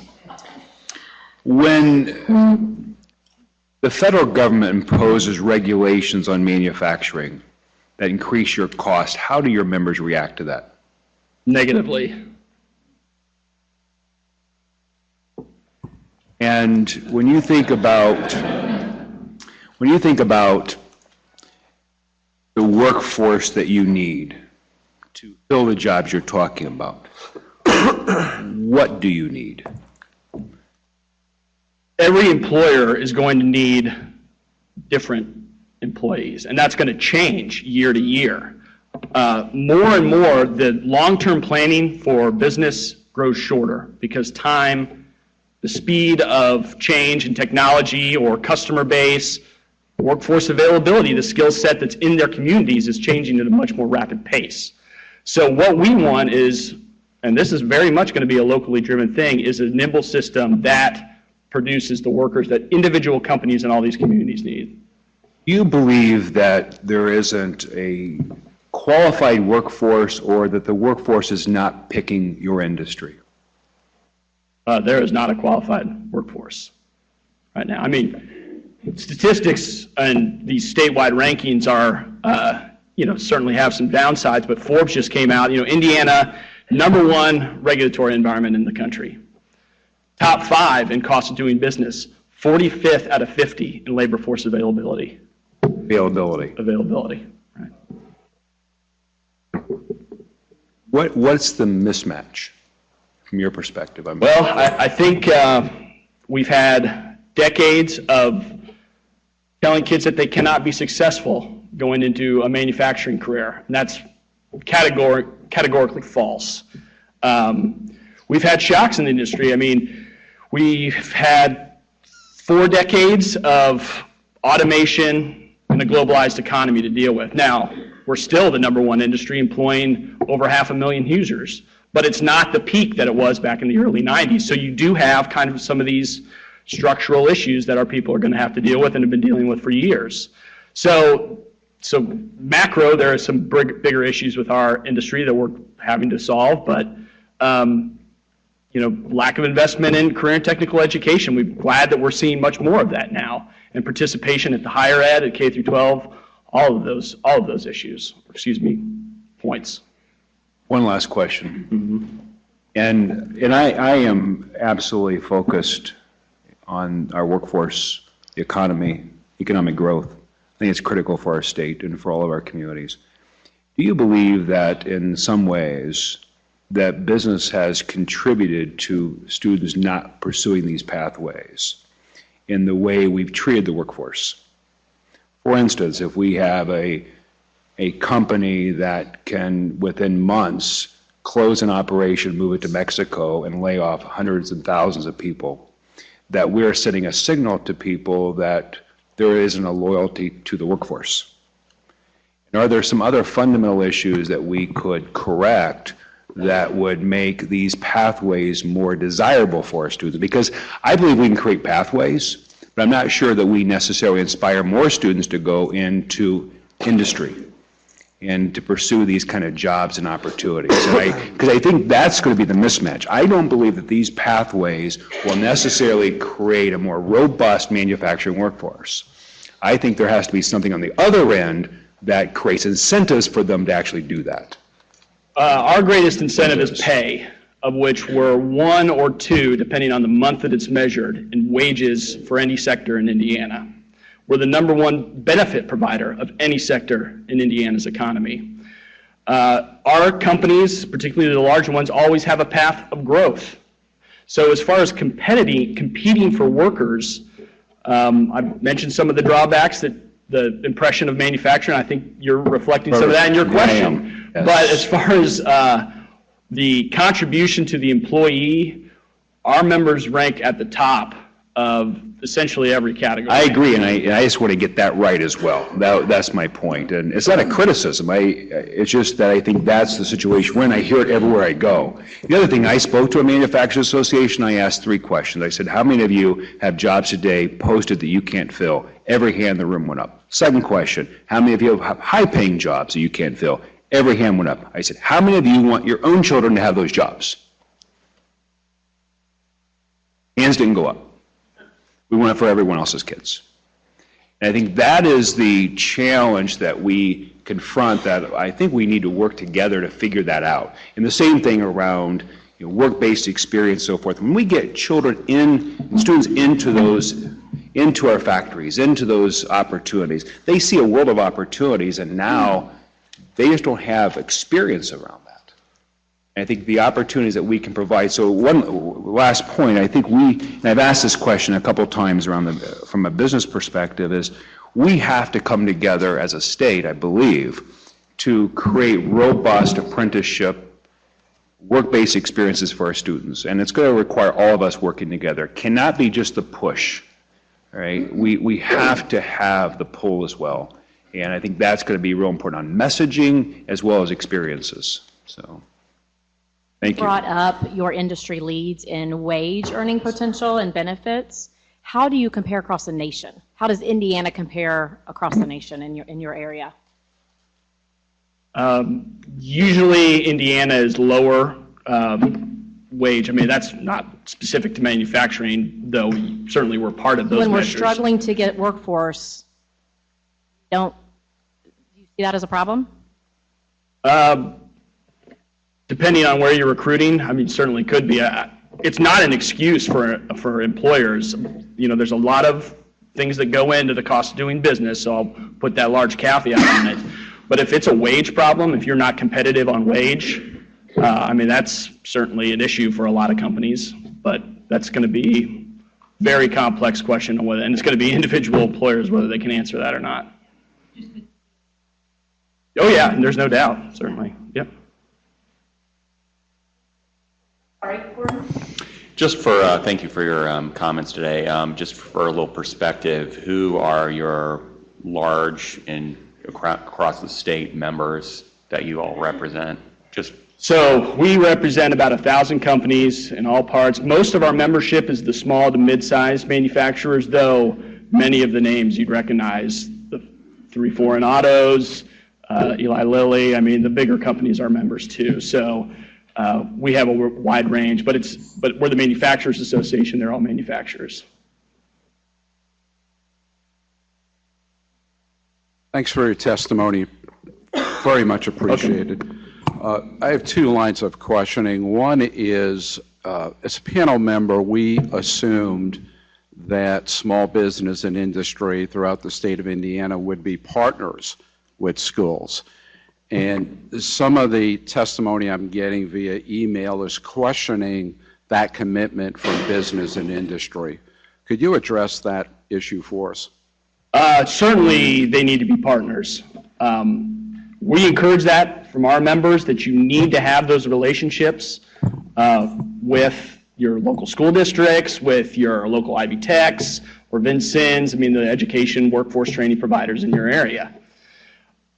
Some of our members don't have that time, especially in a tight labor market, to dedicate staff to interfacing with a superintendent or a principal is maybe not possible if they want to keep the doors open to meet their contract requirements to do business, particularly for smaller employers.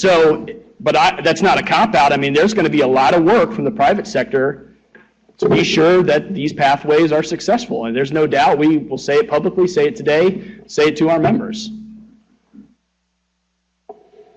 The other question related to this is we have many schools in rural communities where there might not be a small business. Yeah. What would you suggest we do to encourage that partnership between small business and those rural schools? How can we help that other than encouraging it? We have a few ideas. I want to be respectful because we could get into a much more broader policy discussion to answer that question. And we think financial incentives could be part of it. We want to establish those links on a more formal basis. That's been tried at a pretty consistent level for a number of years, but I think with respect to the governor's plan, that's a big part of his talent cabinet, local body. I don't know if it's been defined yet exactly what we're going to be calling this, maybe calling it a lot of different things in a lot of different communities, but that should be part of it as well. But it's not going to be easy, I can tell you that. The other question I had was, given the current state of where we are, and the one we're proposing is somewhat of a quantum leap for some people, and some people are saying that we should keep the status quo. Let's not fix what's not broken. And so I talked to a lot of business people, and they're saying the current system is not providing the skills necessary that will meet the workforce in the future. So since I have you here, I'm just going to ask you very specifically, how can we improve those skills? Are there certain skills that we're not addressing in K-12 schools that meet the needs of manufacturing and other businesses? Yeah, Paul Perkins mentioned it. I mean, the broad employability skills are a pretty consistent comment from our members on the shortfalls of the students coming out of the K through 12. So when you say employability skills, you're talking about character development skills, those soft skills that are missing? Yep. Show up on time, ready to learn, ready to work. Responsibility, grit, persistence. So that would be a major gap that you're seeing. But it's it is a two-pronged. You have the issue of just those basic requirements, but, and this is going to vary by business to business, depending on what they're doing and their needs. You will require more of the technical skills, whether that's, computer-operated equipment, which is more and more common, as we all know, welding, industrial maintenance.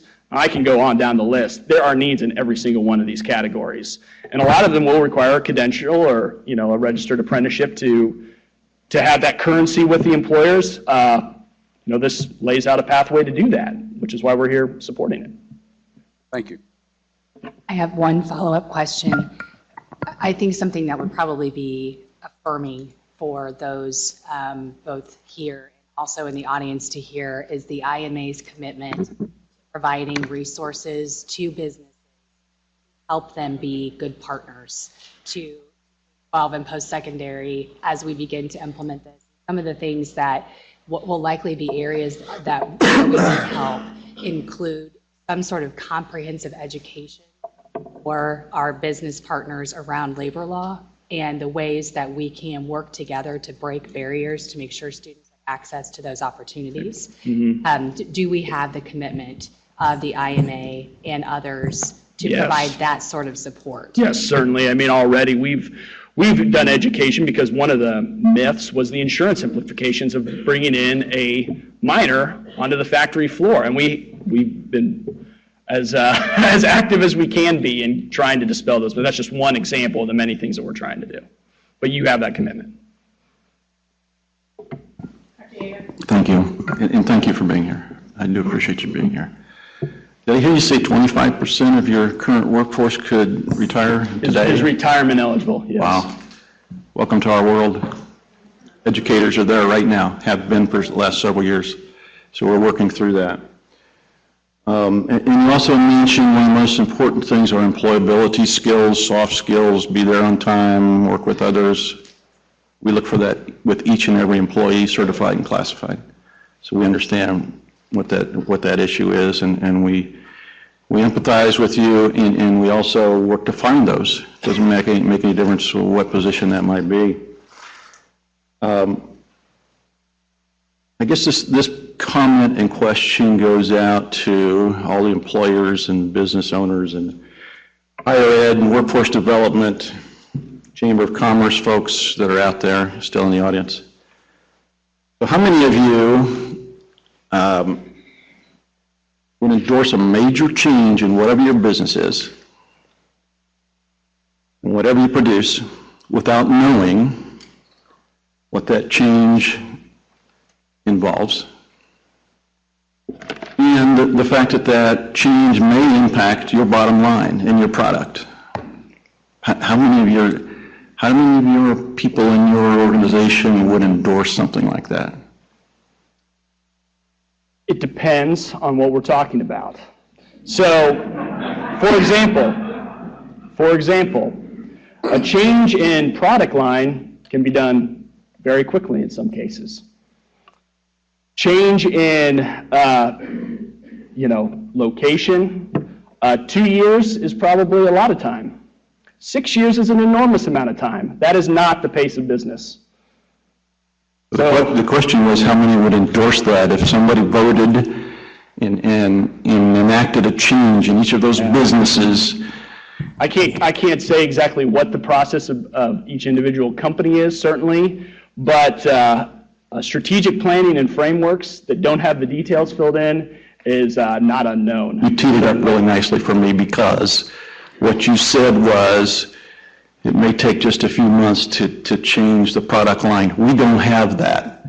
We take every product that literally and figuratively walks, rolls, and crawls through our front door, and we take care of those kids, and we don't make changes within 6 months.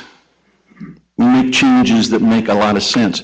The other thing I would say to you and to the other business people that are here, you haven't, in the last 2 days, you have not heard one piece of testimony that says, don't you dare, to this board or to the panel. What they said was, take your time, listen. They're not saying stop and flush it down the toilet. They're saying take your time, involve us, we can help. We want to produce what we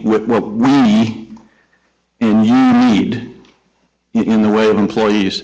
So it's not something as simple as snap the finger and it's changed. And you don't change a dial on a machine for us to make a change like this for our girls and boys and the kiddos that are in those classrooms. We have to respect our teachers, respect our parents, respect our taxpayers, and our administrators. And we respect you as well, and the people you represent. And that's what we want to do is respect that, but we also want to be involved in the change. We are here to help. We're not here in opposition. We're here to help. So thank you for being here.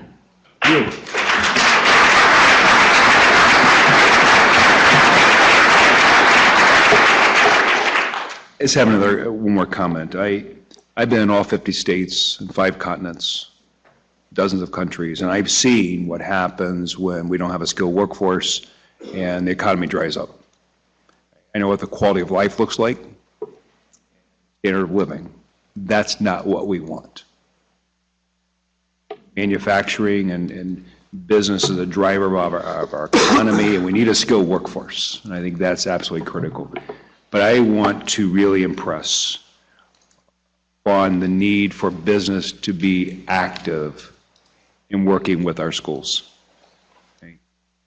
We can't be passive participants, nor can we only be the receivers. We have to find ways to interact and support. So whatever we can do for businesses across the state of Indiana to open their doors and provide opportunities for our students, for work-based experiences, getting professionals into our schools, giving students access to these kind of opportunities and experiences will do nothing but help inspire them to pursue these kind of pathways. And our students just don't have the experience. They don't know. It's why so many of our children go to college without any idea what they want to pursue. And they get into college and spend thousands of dollars and accumulate tons of debt, right, without any real clear path. I think that's one of the values of having these kind of pathways, but it's going to require a deep collaboration across the state with employers.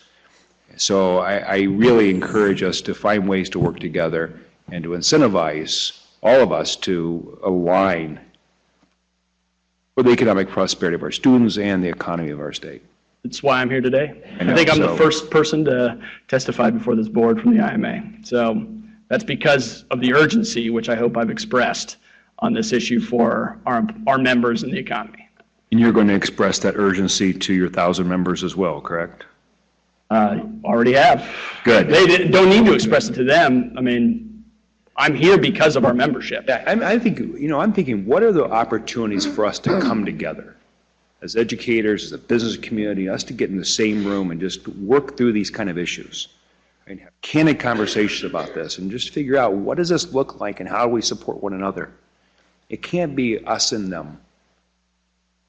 I don't think any of us have that intention, but sometimes that's where we find ourselves in very separate places.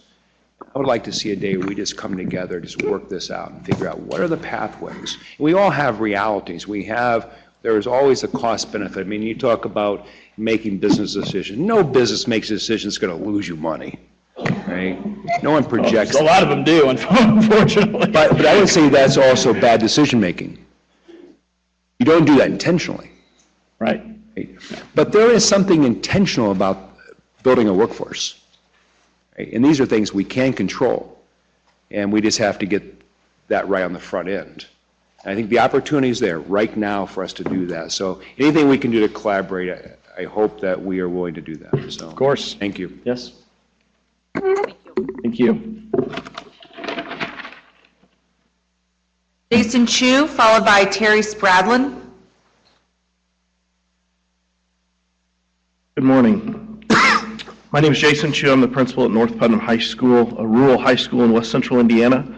For those of you unfamiliar with our district encompasses the northern third of Putnam County, an expansive area with fairly low population density and virtually no business and industry. Our high school has an enrollment of about 430 students. And as a county principals association or a group, we work together as a county within our county. And following an industry person, I felt like different board members made some different points that I wanted to touch on before I read some other remarks. Dr. Bertram, I think the quantity or qualified workforce is real. Putnam County has about a 3.5% unemployment rate, which is virtually no unemployment, right? And I think the jobs in Putnam County that are manufacturing jobs, our student population, their parents work in those jobs, and those parents don't want them to go back and work in those factories. So we see our students graduate and go off to college and don't come back. And so that's a real thing. And Dr. Yeager, I just want to say as a school administrator, I thank you for your comments, and I think we all agree with you. We don't get to choose our blueberries. We don't get to choose who walks through our door. We do the best we can to prepare them. And as a county principals association, as our superintendents, we also work together with our local leaders. And as you heard from some other superintendents and principals today, these things are happening on the local level on a day-to-day basis. We meet with our local Ivy Tech presidents. We meet with the Department of Workforce Development locally, our economic development within the county, and we try to set up these pathways within our communities to the best that we can. I've attempted to follow the panel and their discussions the past several months. I've become very concerned with our students and our community. Let us be honest with ourselves. Most of our concerns lie in part 3 of the recommendations. As I see it from my seat, there are basically only 2 paths we've been offered at North Putnam High School. First is for our high academic students. You provided, as I see it, 4 separate ways for these students to graduate, through either the ACT, the SAT, the honors diploma, AP, or dual credits. For North Putnam High School as a small school corporation, we do not have any teachers on staff that can teach dual credit courses. So we have to partner with Ivy Tech, and we are an AP heavy school, which means that our non-high academic kids really struggle to get dual credits outside of the CTE areas. For North Putnam High School, those high academic students is about 1/3 of our students. The second is for our students who choose a career in technical education concentration.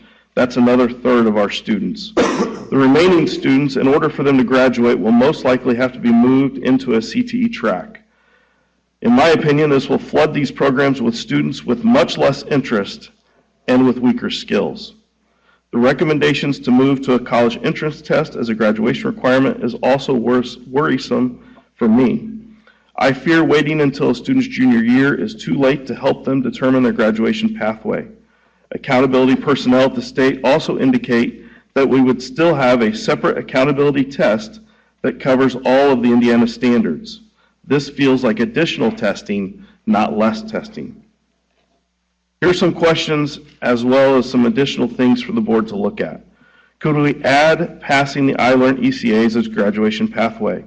This assessment is offered early enough in a student's career to allow us to make some strategic decisions to assist the students in picking a pathway that will lead to graduation. I would encourage that we not allow students to retest to avoid the remediation cycle. Could the board develop a waiver process for our students with special needs and/or our students in our alternative school programs? A waiver process will also be important for our students who transfer into our district from out of state or students who have been highly mobile within our state.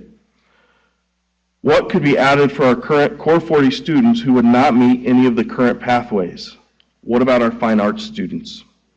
What expectation will be placed on schools to support students outside of school to complete Part 2 of the recommendations?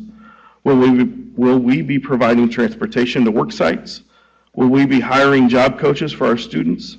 I believe there are many unintended consequences that have not been thought through or have been discussed with those of us on the ground working with students. In closing, I understand and agree with the concept of graduation pathways. Unfortunately, I believe this recommendation is missing a large section of our school population, the negative effects of which could cause dramatic issues in the future with a much less qualified workforce in my area of Indiana. Thank you. Quick question. Yes.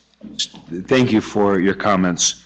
You said earlier in your testimony that parents within your community, they work in the manufacturing facilities and they do not want their children to work there. Do you have a sense of why? I think it's a combination of the manufacturing environment that they don't feel is one that they want their students to go back to. We have some great manufacturers in our county, and we have some manufacturers that pay really well, but we also have some manufacturers that do not pay very well, and they're low-skilled,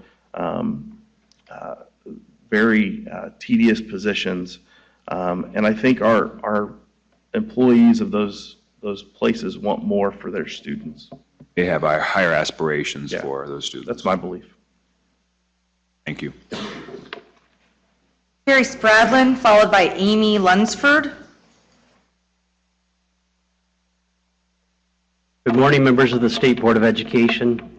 You know, one benefit of waiting patiently about 6 hours through 2 days of testimony to testify is the opportunity to hear so many wise people speak before me. And so I have two observations to preface my planned remarks. First is something Mr. Yeager just spoke to about the gentleman from the Indiana Manufacturers Association. So the proposal that you're proposing that K-12 education take on, the burden it takes on through this proposal is tantamount to asking a manufacturer to change their production process. And what CEO or board chairman would say, yes, let's move full speed ahead without understanding the cost of that change or a business plan to pay for the change? I would contend that no CEO or board chairman would accept such rapid change before them or risk being fired or dismissed.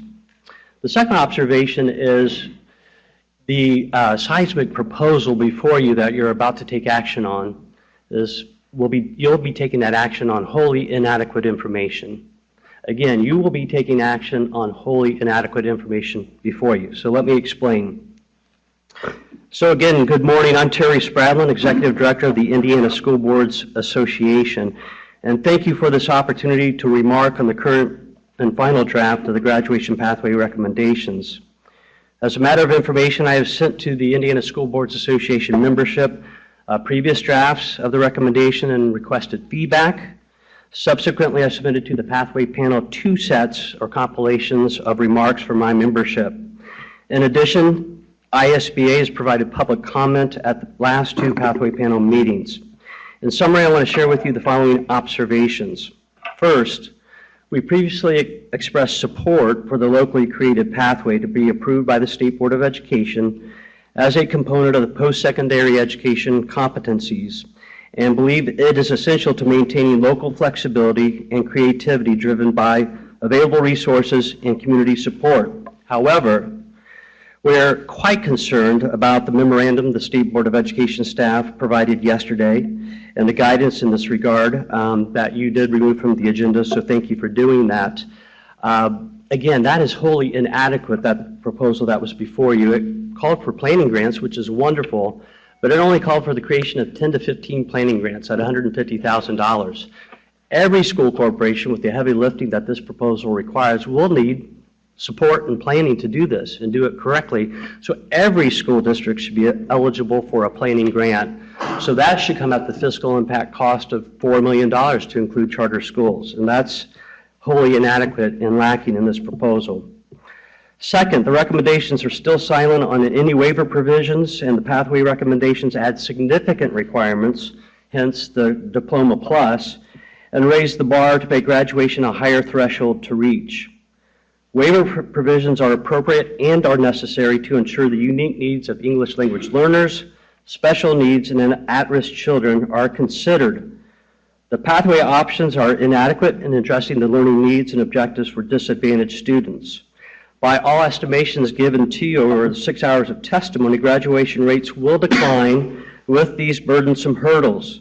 And what will that accomplish for the state of Indiana? Third, do school corporations have adequate resources to track and certify completion of employability skill options?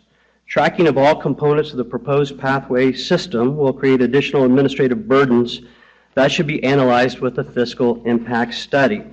And so fourth, the timeline for implementation requires adequate opportunities to learn and equity of access issues to be carefully considered.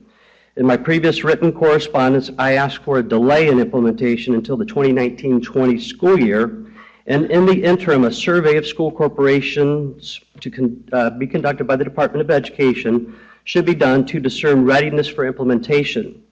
Also, the state should conduct a fiscal impact study of the implementation cost to be submitted to the Indiana General Assembly, and that could be addressed during the 2019 biennial budget.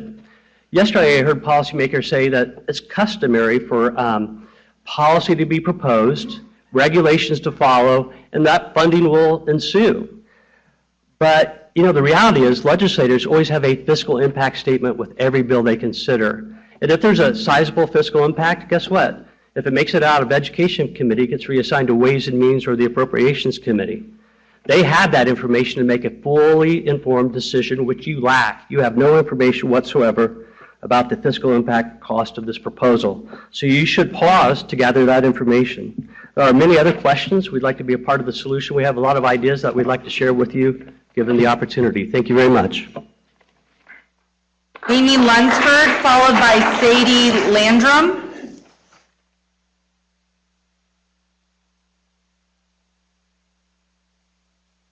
Good morning. I too want to just thank you for the time and opportunity to share with you our feelings and our passion behind this proposal that we're discussing today. I come to you representing sort of a different pool than maybe has been up here majority of the time. I'm an elementary principal, and so I just want to make sure that the voice is heard from my colleagues in terms of we're paying attention to this and we know how it's going to trickle down and it's going to affect us even at the elementary level. Some things that we're concerned about foremost, much like the pressures that are felt with testing. One of the things that we're super concerned about and want to make sure that is completely ironed out is how this is presented to students so that those pressures aren't felt in the same way. Because certainly if we're going to be creating students that are ready for the workforce and are excited and eager to learn these employability skills, it's certain that we need to make sure that their voice is heard and that those pressures aren't felt in a way that feels threatening to them. With that thought in mind, I think about how we begin to look at the upper elementary level and middle school level, and instead of preparing students with, thoughts of, we want you to know that you can be whatever you set your mind to, we're looking at how that phrase changes and how we start to channel kids into a path at a very young age in order for them to be prepared to make a decision. And that looks quite different. I heard someone speak this morning about how we're asking somewhat for some of these decisions to be made before students' brains are even developed in the capacity that they are ready to do that. And so I think there needs to be a lot of thought put into that. Currently, one of the frustrations that we have right now is just with so much emphasis at the elementary level, and rightly so and excitedly so, on STEM and engineering. Think of how many students we are finding that have a strong interest in this area at the elementary level, and then possibly wanting to pursue that type of pathway in high school. But right now, with some of the uncertainty with the dual credit process and the certifications for CTE teachers, as well as just solidifying those teachers and making sure that high demand positions are being filled, I fear that we're not maybe fully aligning at the K-12 level in many districts. Potentially we could have students that are wanting to pursue a specific pathway that's endorsed at the elementary and maybe not adequately endorsed or have the resources for at the high school level. Those things are what are particular to the proposal that's at hand. One of the things that I think is vastly overlooked in the midst of all of this is that, we certainly are concerned about special needs students and how this affects them, but a large capacity of the students that we have that are lacking these employability skills, or that we want to make sure that we equip to be employable students, are students with high social emotional needs. And that's something that we have a very vast lack of resources to commit to supporting our students. And so that's something I think is important to make sure that we have conversation around as we look at how we can best implement this proposal. I would just echo the fact that there is a lot to this that I think is great. And there are a lot of people here that have stood up here and said, we're not saying that this isn't something we want to do. We're not saying this isn't something we're committed to, and certainly not something we're already taking a look at and trying to be proactive with. But it is something that still lacks details. And, we are not in this profession because we want to slam something through. We're in this profession because we are growing up people and we are growing up our future. And so we have a responsibility to make sure that we get that right. So like many that have stood here before you, I'm asking you, not to throw this out, but to slow down and to make sure that things are well articulated and that every person at hand, including those even at the elementary and middle school level, have a voice in this. Thank you. Sadie Landrum, followed by Russ Deggets. Sorry.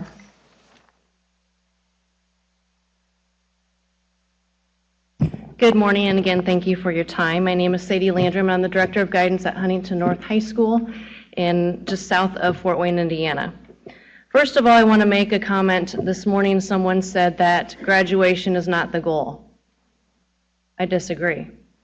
If you work at a higher institution like Purdue and IU and all of those secondary education levels, that graduation might not be the goal. But for many of the families that I work with, graduation is the goal for their students because no one else has graduated in their family from high school yet.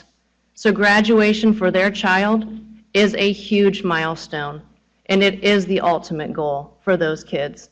This plan is great for kids who are above higher average intelligence, and for those kids who, like you, are supportive parents of education.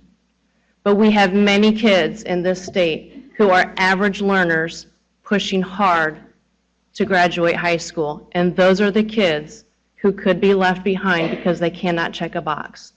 Let me give you an example. And this is a conversation I could fully have with many of our kids.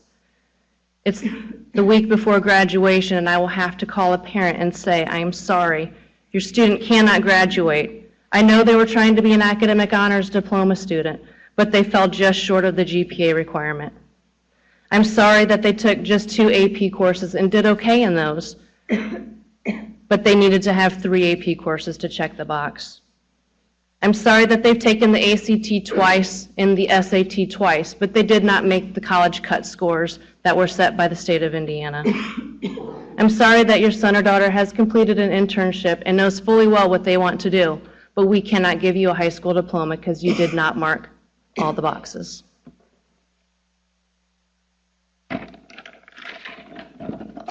Most of our high school students are in high school because they're 16, 17, 18 years old. They have the maturity of a 17, 18-year-old child. They have the academic ability of a 16, 17, or 18-year-old child. Are we going to deny a high school student a diploma because they cannot complete college-level courses?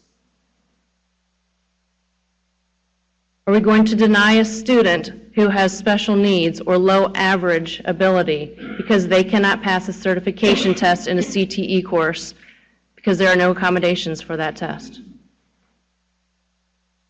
These are things that I would like you to think about as you vote today. You've got great parts to this program and to this pathway. But right now I see some roadblocks, and I'd like to change those roadblocks into partnerships so that we can make available to all students opportunities.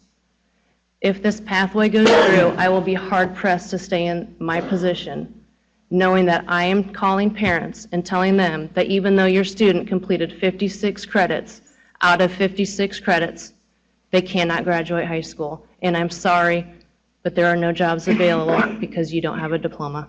Thank you. Russ Duggett, followed by Tim East. Good morning, my name is Russ Deggets, and I'm the principal at Huntington North High School, similar to Mrs. Landrum. We have a little over 1,500 students just southwest of Fort Wayne, and I appreciate the opportunity to have a conversation and to be involved in this process. As you can tell, there are a lot of educators and those outside of education that are passionate about this and interested in the outcome, but I ask us to consider all of the parts as we move forward. Our high school had a graduation rate a little over 95% for 2017, which we are very proud of. In our 50-year history, that's the highest that we've ever achieved. We did some rough numbers, and if this pathway proposal were to go through, again, we would not have had the front-end information to adjust for that, but we're looking at a graduation rate in the 70s. I cannot be convinced that the costs of those less graduates would be worth the benefits. I don't think that they would have left high school or graduated with a far greater skill set that would have mitigated the costs that would be realized with less graduates in our community.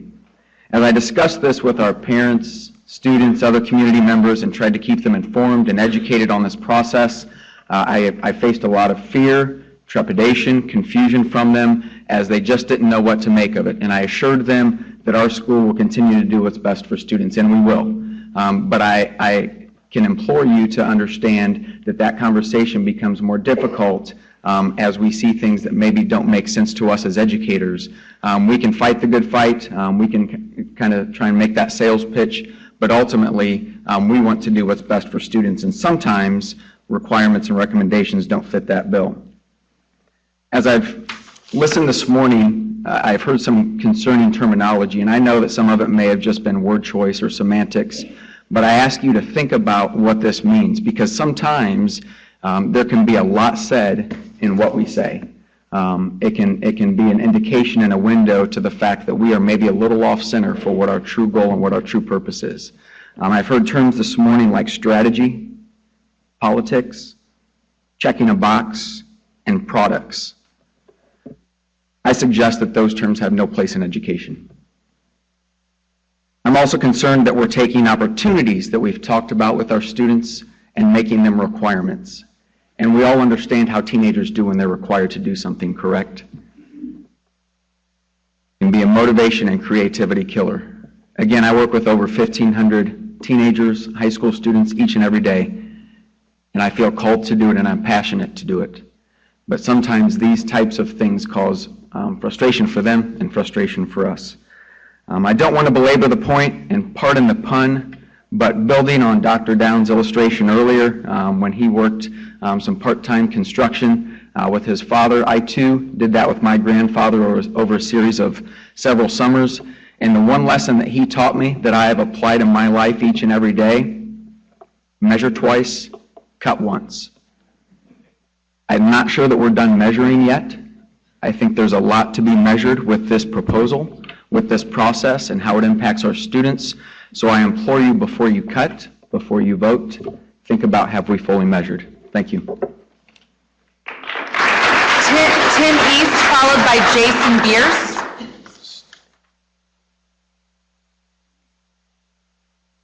Good morning. Thank you for the opportunity to be here today. I'm Tim East, the principal at Zionsville Community High School. Two main points that I'd like to focus on today. I've heard talked about waiver, but I'll use the term safe harbor for some of our students who may be at risk. And to kind of highlight the point we heard 2 speakers ago about the difficult position as we evaluate the plan as it's produced now, that it could have for some students that we maybe haven't considered. And so by way of example, it's that student who is on their pathway is the academic honors diploma, and they're in that 8th semester. Everything is going fine, and they earn a D in their AP calculus course, and that D disqualifies them from their academic honors. They struggle in mathematics. They didn't quite meet the cut score on the SAT, and now they're no longer eligible for a high school diploma because there was no other pathway planned along the way. There is no safe harbor. There is no recovery time for those students. And so it's from that perspective that most of my comments will come today. As a principal of a successful suburban high school, I would like to share a few areas of concerns I have with using the proposed graduation pathway as a gateway to a high school diploma for Indiana students. First and foremost, it is our responsibility to ensure our students complete their high school experience with as many doors open to the future as possible. From the most advanced student to the late bloomer, the master key to these doors is the high school diploma. As proposed, my biggest concern is that the graduation pathway plan being considered will have the unintended consequences of actually reducing academic rigor in pursuit of authentic, individualized learning that prepares our students for the global workforce and citizenry. As a prudent leader who understands the critical role the high school diploma plays as a foundation for every student's future, I would likely recommend that our school implement the ASVAB and have a school-wide walkathon to meet the service project employability skills requirement. This is simply to protect our students from coming up short in that 8th semester. We would look to provide safe harbor and an opportunity for our students to earn with their graduation on time with their cohort. These necessary protections provide safe harbor and recovery time for those students who may need additional time to meet the proposed graduation requirements. Unfortunately, while unintended, these types of necessary institutional responses to support our students to earn a diploma will result in the pathways becoming a box to be checked and a migration toward minimum standards that are the antithesis of the outstanding academic affiliation and personalized extended experience we know serve our students best. Simply, in my opinion, and our school context, the use of the diploma to meet these goals is the wrong tool for the job. I'm in full agreement that the goals of continuous improvement of the role of compulsory education plays in preparation of our students to produce citizens in our to be productive citizens, in our fast-changing global society. For the sake of conciseness, I did not include all of the rationale and data points on which my perspective is based. I urge the Indiana State Board of Education to strongly consider the importance of the high school diploma as a key to each student's future and the practical outcomes that these checkbox pathways will have to degrade the academic, affiliation, and individual extended experiences of our Indiana students. Thank you for your time. Jason Bierce, followed by Andrea Morgan. Tim, I thought you was talking about my son when you were talking about calculus class, so let me... I actually observed in his class yesterday. How'd he do? I'm kidding. Not a time to be daft, right? I know. I have one question for you, though. You know, I'm just curious, and because we've seen such a we've heard from different people based on different socioeconomics, different areas of the state, and so forth. You represent a school district that is suburban, high-income community. What areas of this plan do you believe that your students would not meet?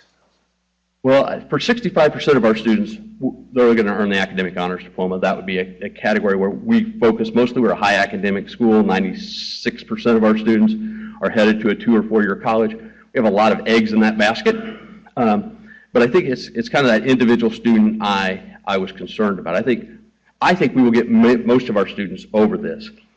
If it had been in place when we looked at our core 40 students, so we took a look at them, which was about 131 of our graduates last year, 50 some of those students would not have, they didn't make the academic honors, they would not have met the minimum score in one or the other SAT or ACT score. Disqualifying them. That's the basket that they're putting their eggs in. And to not be able to give them a high school diploma because of that, we would see with just those in place, understanding we will do different things if this is adopted, about 15% of our students would not have been eligible for a diploma in 2017. How do you see the locally created pathways as a possibility? I mean, obviously there's work that has to be done around that, but... Well, I think we've heard a lot of testimony and question about that today. Until we know more, it's hard to really, for me to give a firm answer to that question. Certainly, we would want to look at those students. I've heard discussion about those who are in our fine arts. Will that be considered a pathway or not? There's so many variables that are just unknown. It's very difficult to answer that. Thank you. I'm done, promise. About 13%. Everybody in the crowd go, wow. The inimitable Jason Bierce. Oh, thank you very much. Good morning, Jason Bierce, the Indiana Commissioner for Higher Education. Appreciate your time this morning. I had the opportunity to serve on the Graduation Pathways panel, so it will come as no surprise to you that I urge you to vote in favor of this proposal today. But I do appreciate the concerns that are being raised by the practitioners in particular about how these changes will be implemented. And I'd like to pick up on a comment that Dr. Bertram made earlier about the potential for this to really bring not only K-12 but higher ed, business, community, government, philanthropy together to help implement these changes. And I'd like to point to a particular example and from recent years that might be instructive to you as you deliberate today. 26 years ago, Indiana stepped forward in a big way with the creation of the 21st Century Scholars Program, and we made a commitment to Hoosier students that their parents' income wouldn't be the deciding factor on whether or not they could afford to continue their education beyond high school. And for over 2 decades, we thought the program was doing its job. Students from the Scholars Program were graduating high school at higher levels than other students regardless of income, and they were going to college at higher levels than students regardless of income. But a half dozen years ago, we took a hard look at the program and we saw that it was actually falling short of its potential, and that many of our students who were continuing their education onto college were actually never finishing, and many of those were ending up with debt and no degree. And when we started to peel back the layers behind that, we saw that in large part it was because students weren't adequately aware of what the expectations were going to be when they got to college, they didn't have the adequate preparation, and they weren't given structures and supports to keep them on track through high school and into college. And so with the support from the legislature, K-12, higher ed, business, so several changes were instituted starting in 2011, 2012. And many of them have connection points to the discussion here today. First, raise the minimum high school GPA from 2.0 to 2.5, recognizing that 2.0 was enough to get students to graduate high school, but by and large they weren't adequately prepared to succeed once they got there. Second, we made the Core 40 diploma the minimum expectation, raising that from the general diploma. And third, we created the Scholar Success Program, which includes annual expectations for scholars from 9th, 10th, 11th, and 12th grade. That includes some of the same things that are in the Graduation Pathways proposal, including workplace experience, college entrance exams, and more intentional career exploration. And at the time these changes were being considered, we heard many of the same concerns that you've heard today and the days leading up today. We heard students from poverty can't meet these expectations. It's too much, too soon. Graduation rates will plummet. Local schools don't have the capacity, they don't have the counselors, that this is not doable, and we also heard this is just an additional administrative burden. It's a box-checking exercise that's not going to help students be successful. What we come to find out is that those changes actually prompted closer collaboration between K-12, higher ed, and business, and we're seeing that K-12 schools are not being expected to do this on their own, that people are coming together to make it possible, and that today more of our scholars are on track to earn their scholarships and complete college not fewer. And we think this really serves as a model for how the graduation pathways could be implemented. We're seeing examples of schools, urban and rural, that are figuring out how to do this on their own, but better yet, they're figuring out how to bring folks from the community college, from business and industry, from our four-year colleges together to help students not only have an aspiration for what's possible, but to deliver on that promise.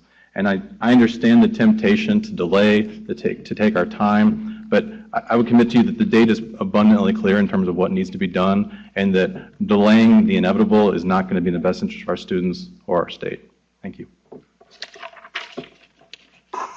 Hi, Jason. I thought I might hear from you. Hey, maybe I misheard what you said. Local schools did not have the time. What else did you say in that phrase? Students with poverty can't do it. Graduation rates will plummet. Local capacity, administrative burden. Those are the four. Did you say anywhere in there local schools didn't have the talent? Or did I mishear that? I did not suggest that, no. Okay, thanks. That was going to concern me if you did, but obviously you didn't. Thanks. That's it? Okay. Jason, I do have a question. I'm All right. asking from the K-12 world. So there's a lot of demand right now and a lot of funding chatter about high wage, high demand and filtering everybody through that regardless of interest. We're hitting that workforce. That is our goal. At higher education, if that's what K-12 is charged to do, but higher education is allowed to still provide a plethora of opportunities, how does that line up? Well, you know, to your point, we're having these exact same conversations in higher ed, that infinite choice with no structure support is not really a gateway to success. It's really a gateway to confusion and students getting lost and wandering. Because our time was short today, some of the things that have been happening in higher ed that I think there's analogous points at K-12. One, it's been talked about to a great extent prior to these conversations, but not today, so I was reluctant to bring it up. But math is sort of the elephant in the room, and that there's been a lot of work around aligning math expectations to programs of study so that students actually are being required to take the math that they need to succeed in their program, not setting an artificially high bar. We've seen dramatic improvement in our students, particularly at the community college since that was implemented. There's also this concept around meta majors, which is jargon that I hate, but it's still taking all the complex programs of study that are out there and bucketing them to help students make simpler choices. There seem to be counterpoints to those very same conversations at the K-12 level. The sooner these conversations start, the sooner that we give students very clear but simple pathways, the sooner they can be put on a pathway to success. I would say, you know, worst case scenario, that by the end of high school, students have a much better understanding of what's not right for them. Best case scenario, they have an entry point to exactly what they want to do, and it's going to save them time and money in their post-secondary education. That massive shift in thinking with the system can happen in 2 years? I think it's a process is the short answer. But I'll also say that those changes did not happen because higher ed woke up one day and said we should change everything. Those changes are coming about because of outside pressures from business and others that are saying you're doing a great job in some areas, but students aren't as prepared as they need to be, and so that's prompting a rethinking to how higher education is delivering its education. And I think that those same conversations are relevant at the K-12 level. Yes, sir. Would love to be part of that conversation if you invite us in. Absolutely. Great. And I was going to make that point as well. I think that collaboration. How would you characterize the pace of change in higher education?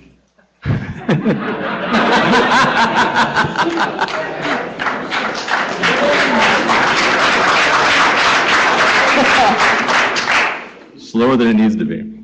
But I think you've seen more change in higher education in the last 5 to 10 years than you're probably seeing in 2 or 3 decades prior to that, in large part for all the questions that are coming in terms of, is the college education still worth it? What about debt? Are these students really prepared for the jobs that come? And so you're seeing a lot of change at all levels of the sector in response to that. Yeah, that was exactly the point where I was going as well, is that, because I also hear from a lot of employers that a college degree is no longer a proxy for skills.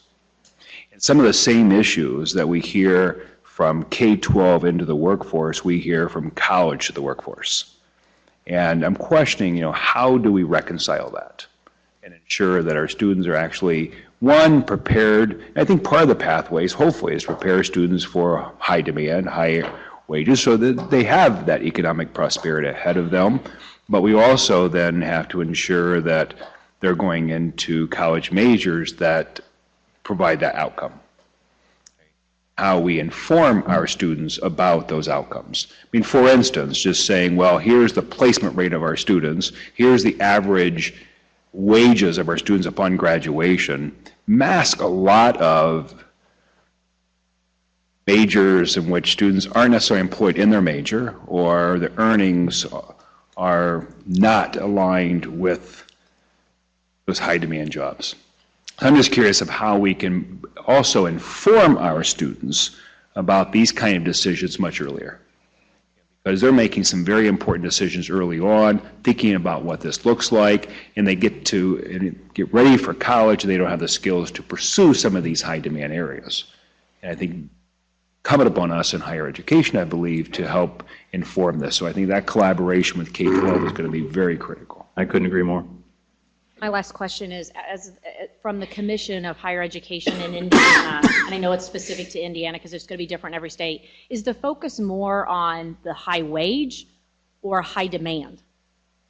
I mean, I don't think you can separate those two. We're looking at both. I think the important thing is that students are aware earlier in the process. I mean, to Dr. Bertram's point, we are Pretty equal then?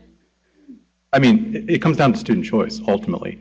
But we want to make sure that students are making decisions not in isolation from the facts, to help them understand what their legitimate earning potential could be, what the demand on that program is, what the application of various programs of study are, and that those conversations need to start well before students are heading towards graduation. So again, there are analogous points in higher education to the very same conversations we're having in K-12 today.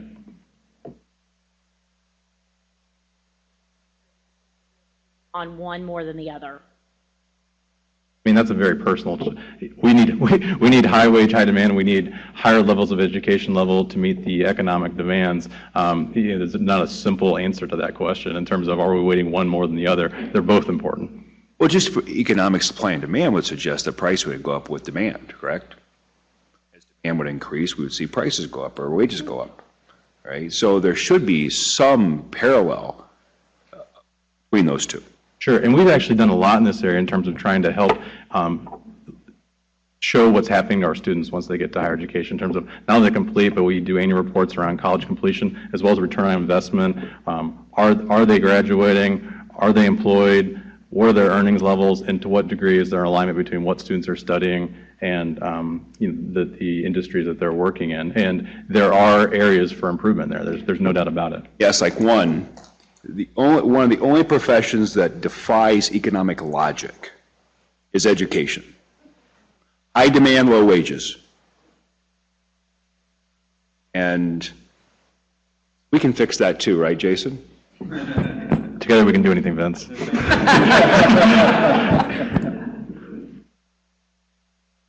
Thank you. Or do you want to break for lunch? Okay, so I am being told, this is not going to be thrilling to the audience, but I'm being told that lunch is here. We are going to have a working lunch. So we're going to grab lunch and in 15 minutes come back and eat in front of all of you. So we're going to have a working lunch, but we will get started back up at 12:20? 12:25. 12:20? 12:25. Can we take just...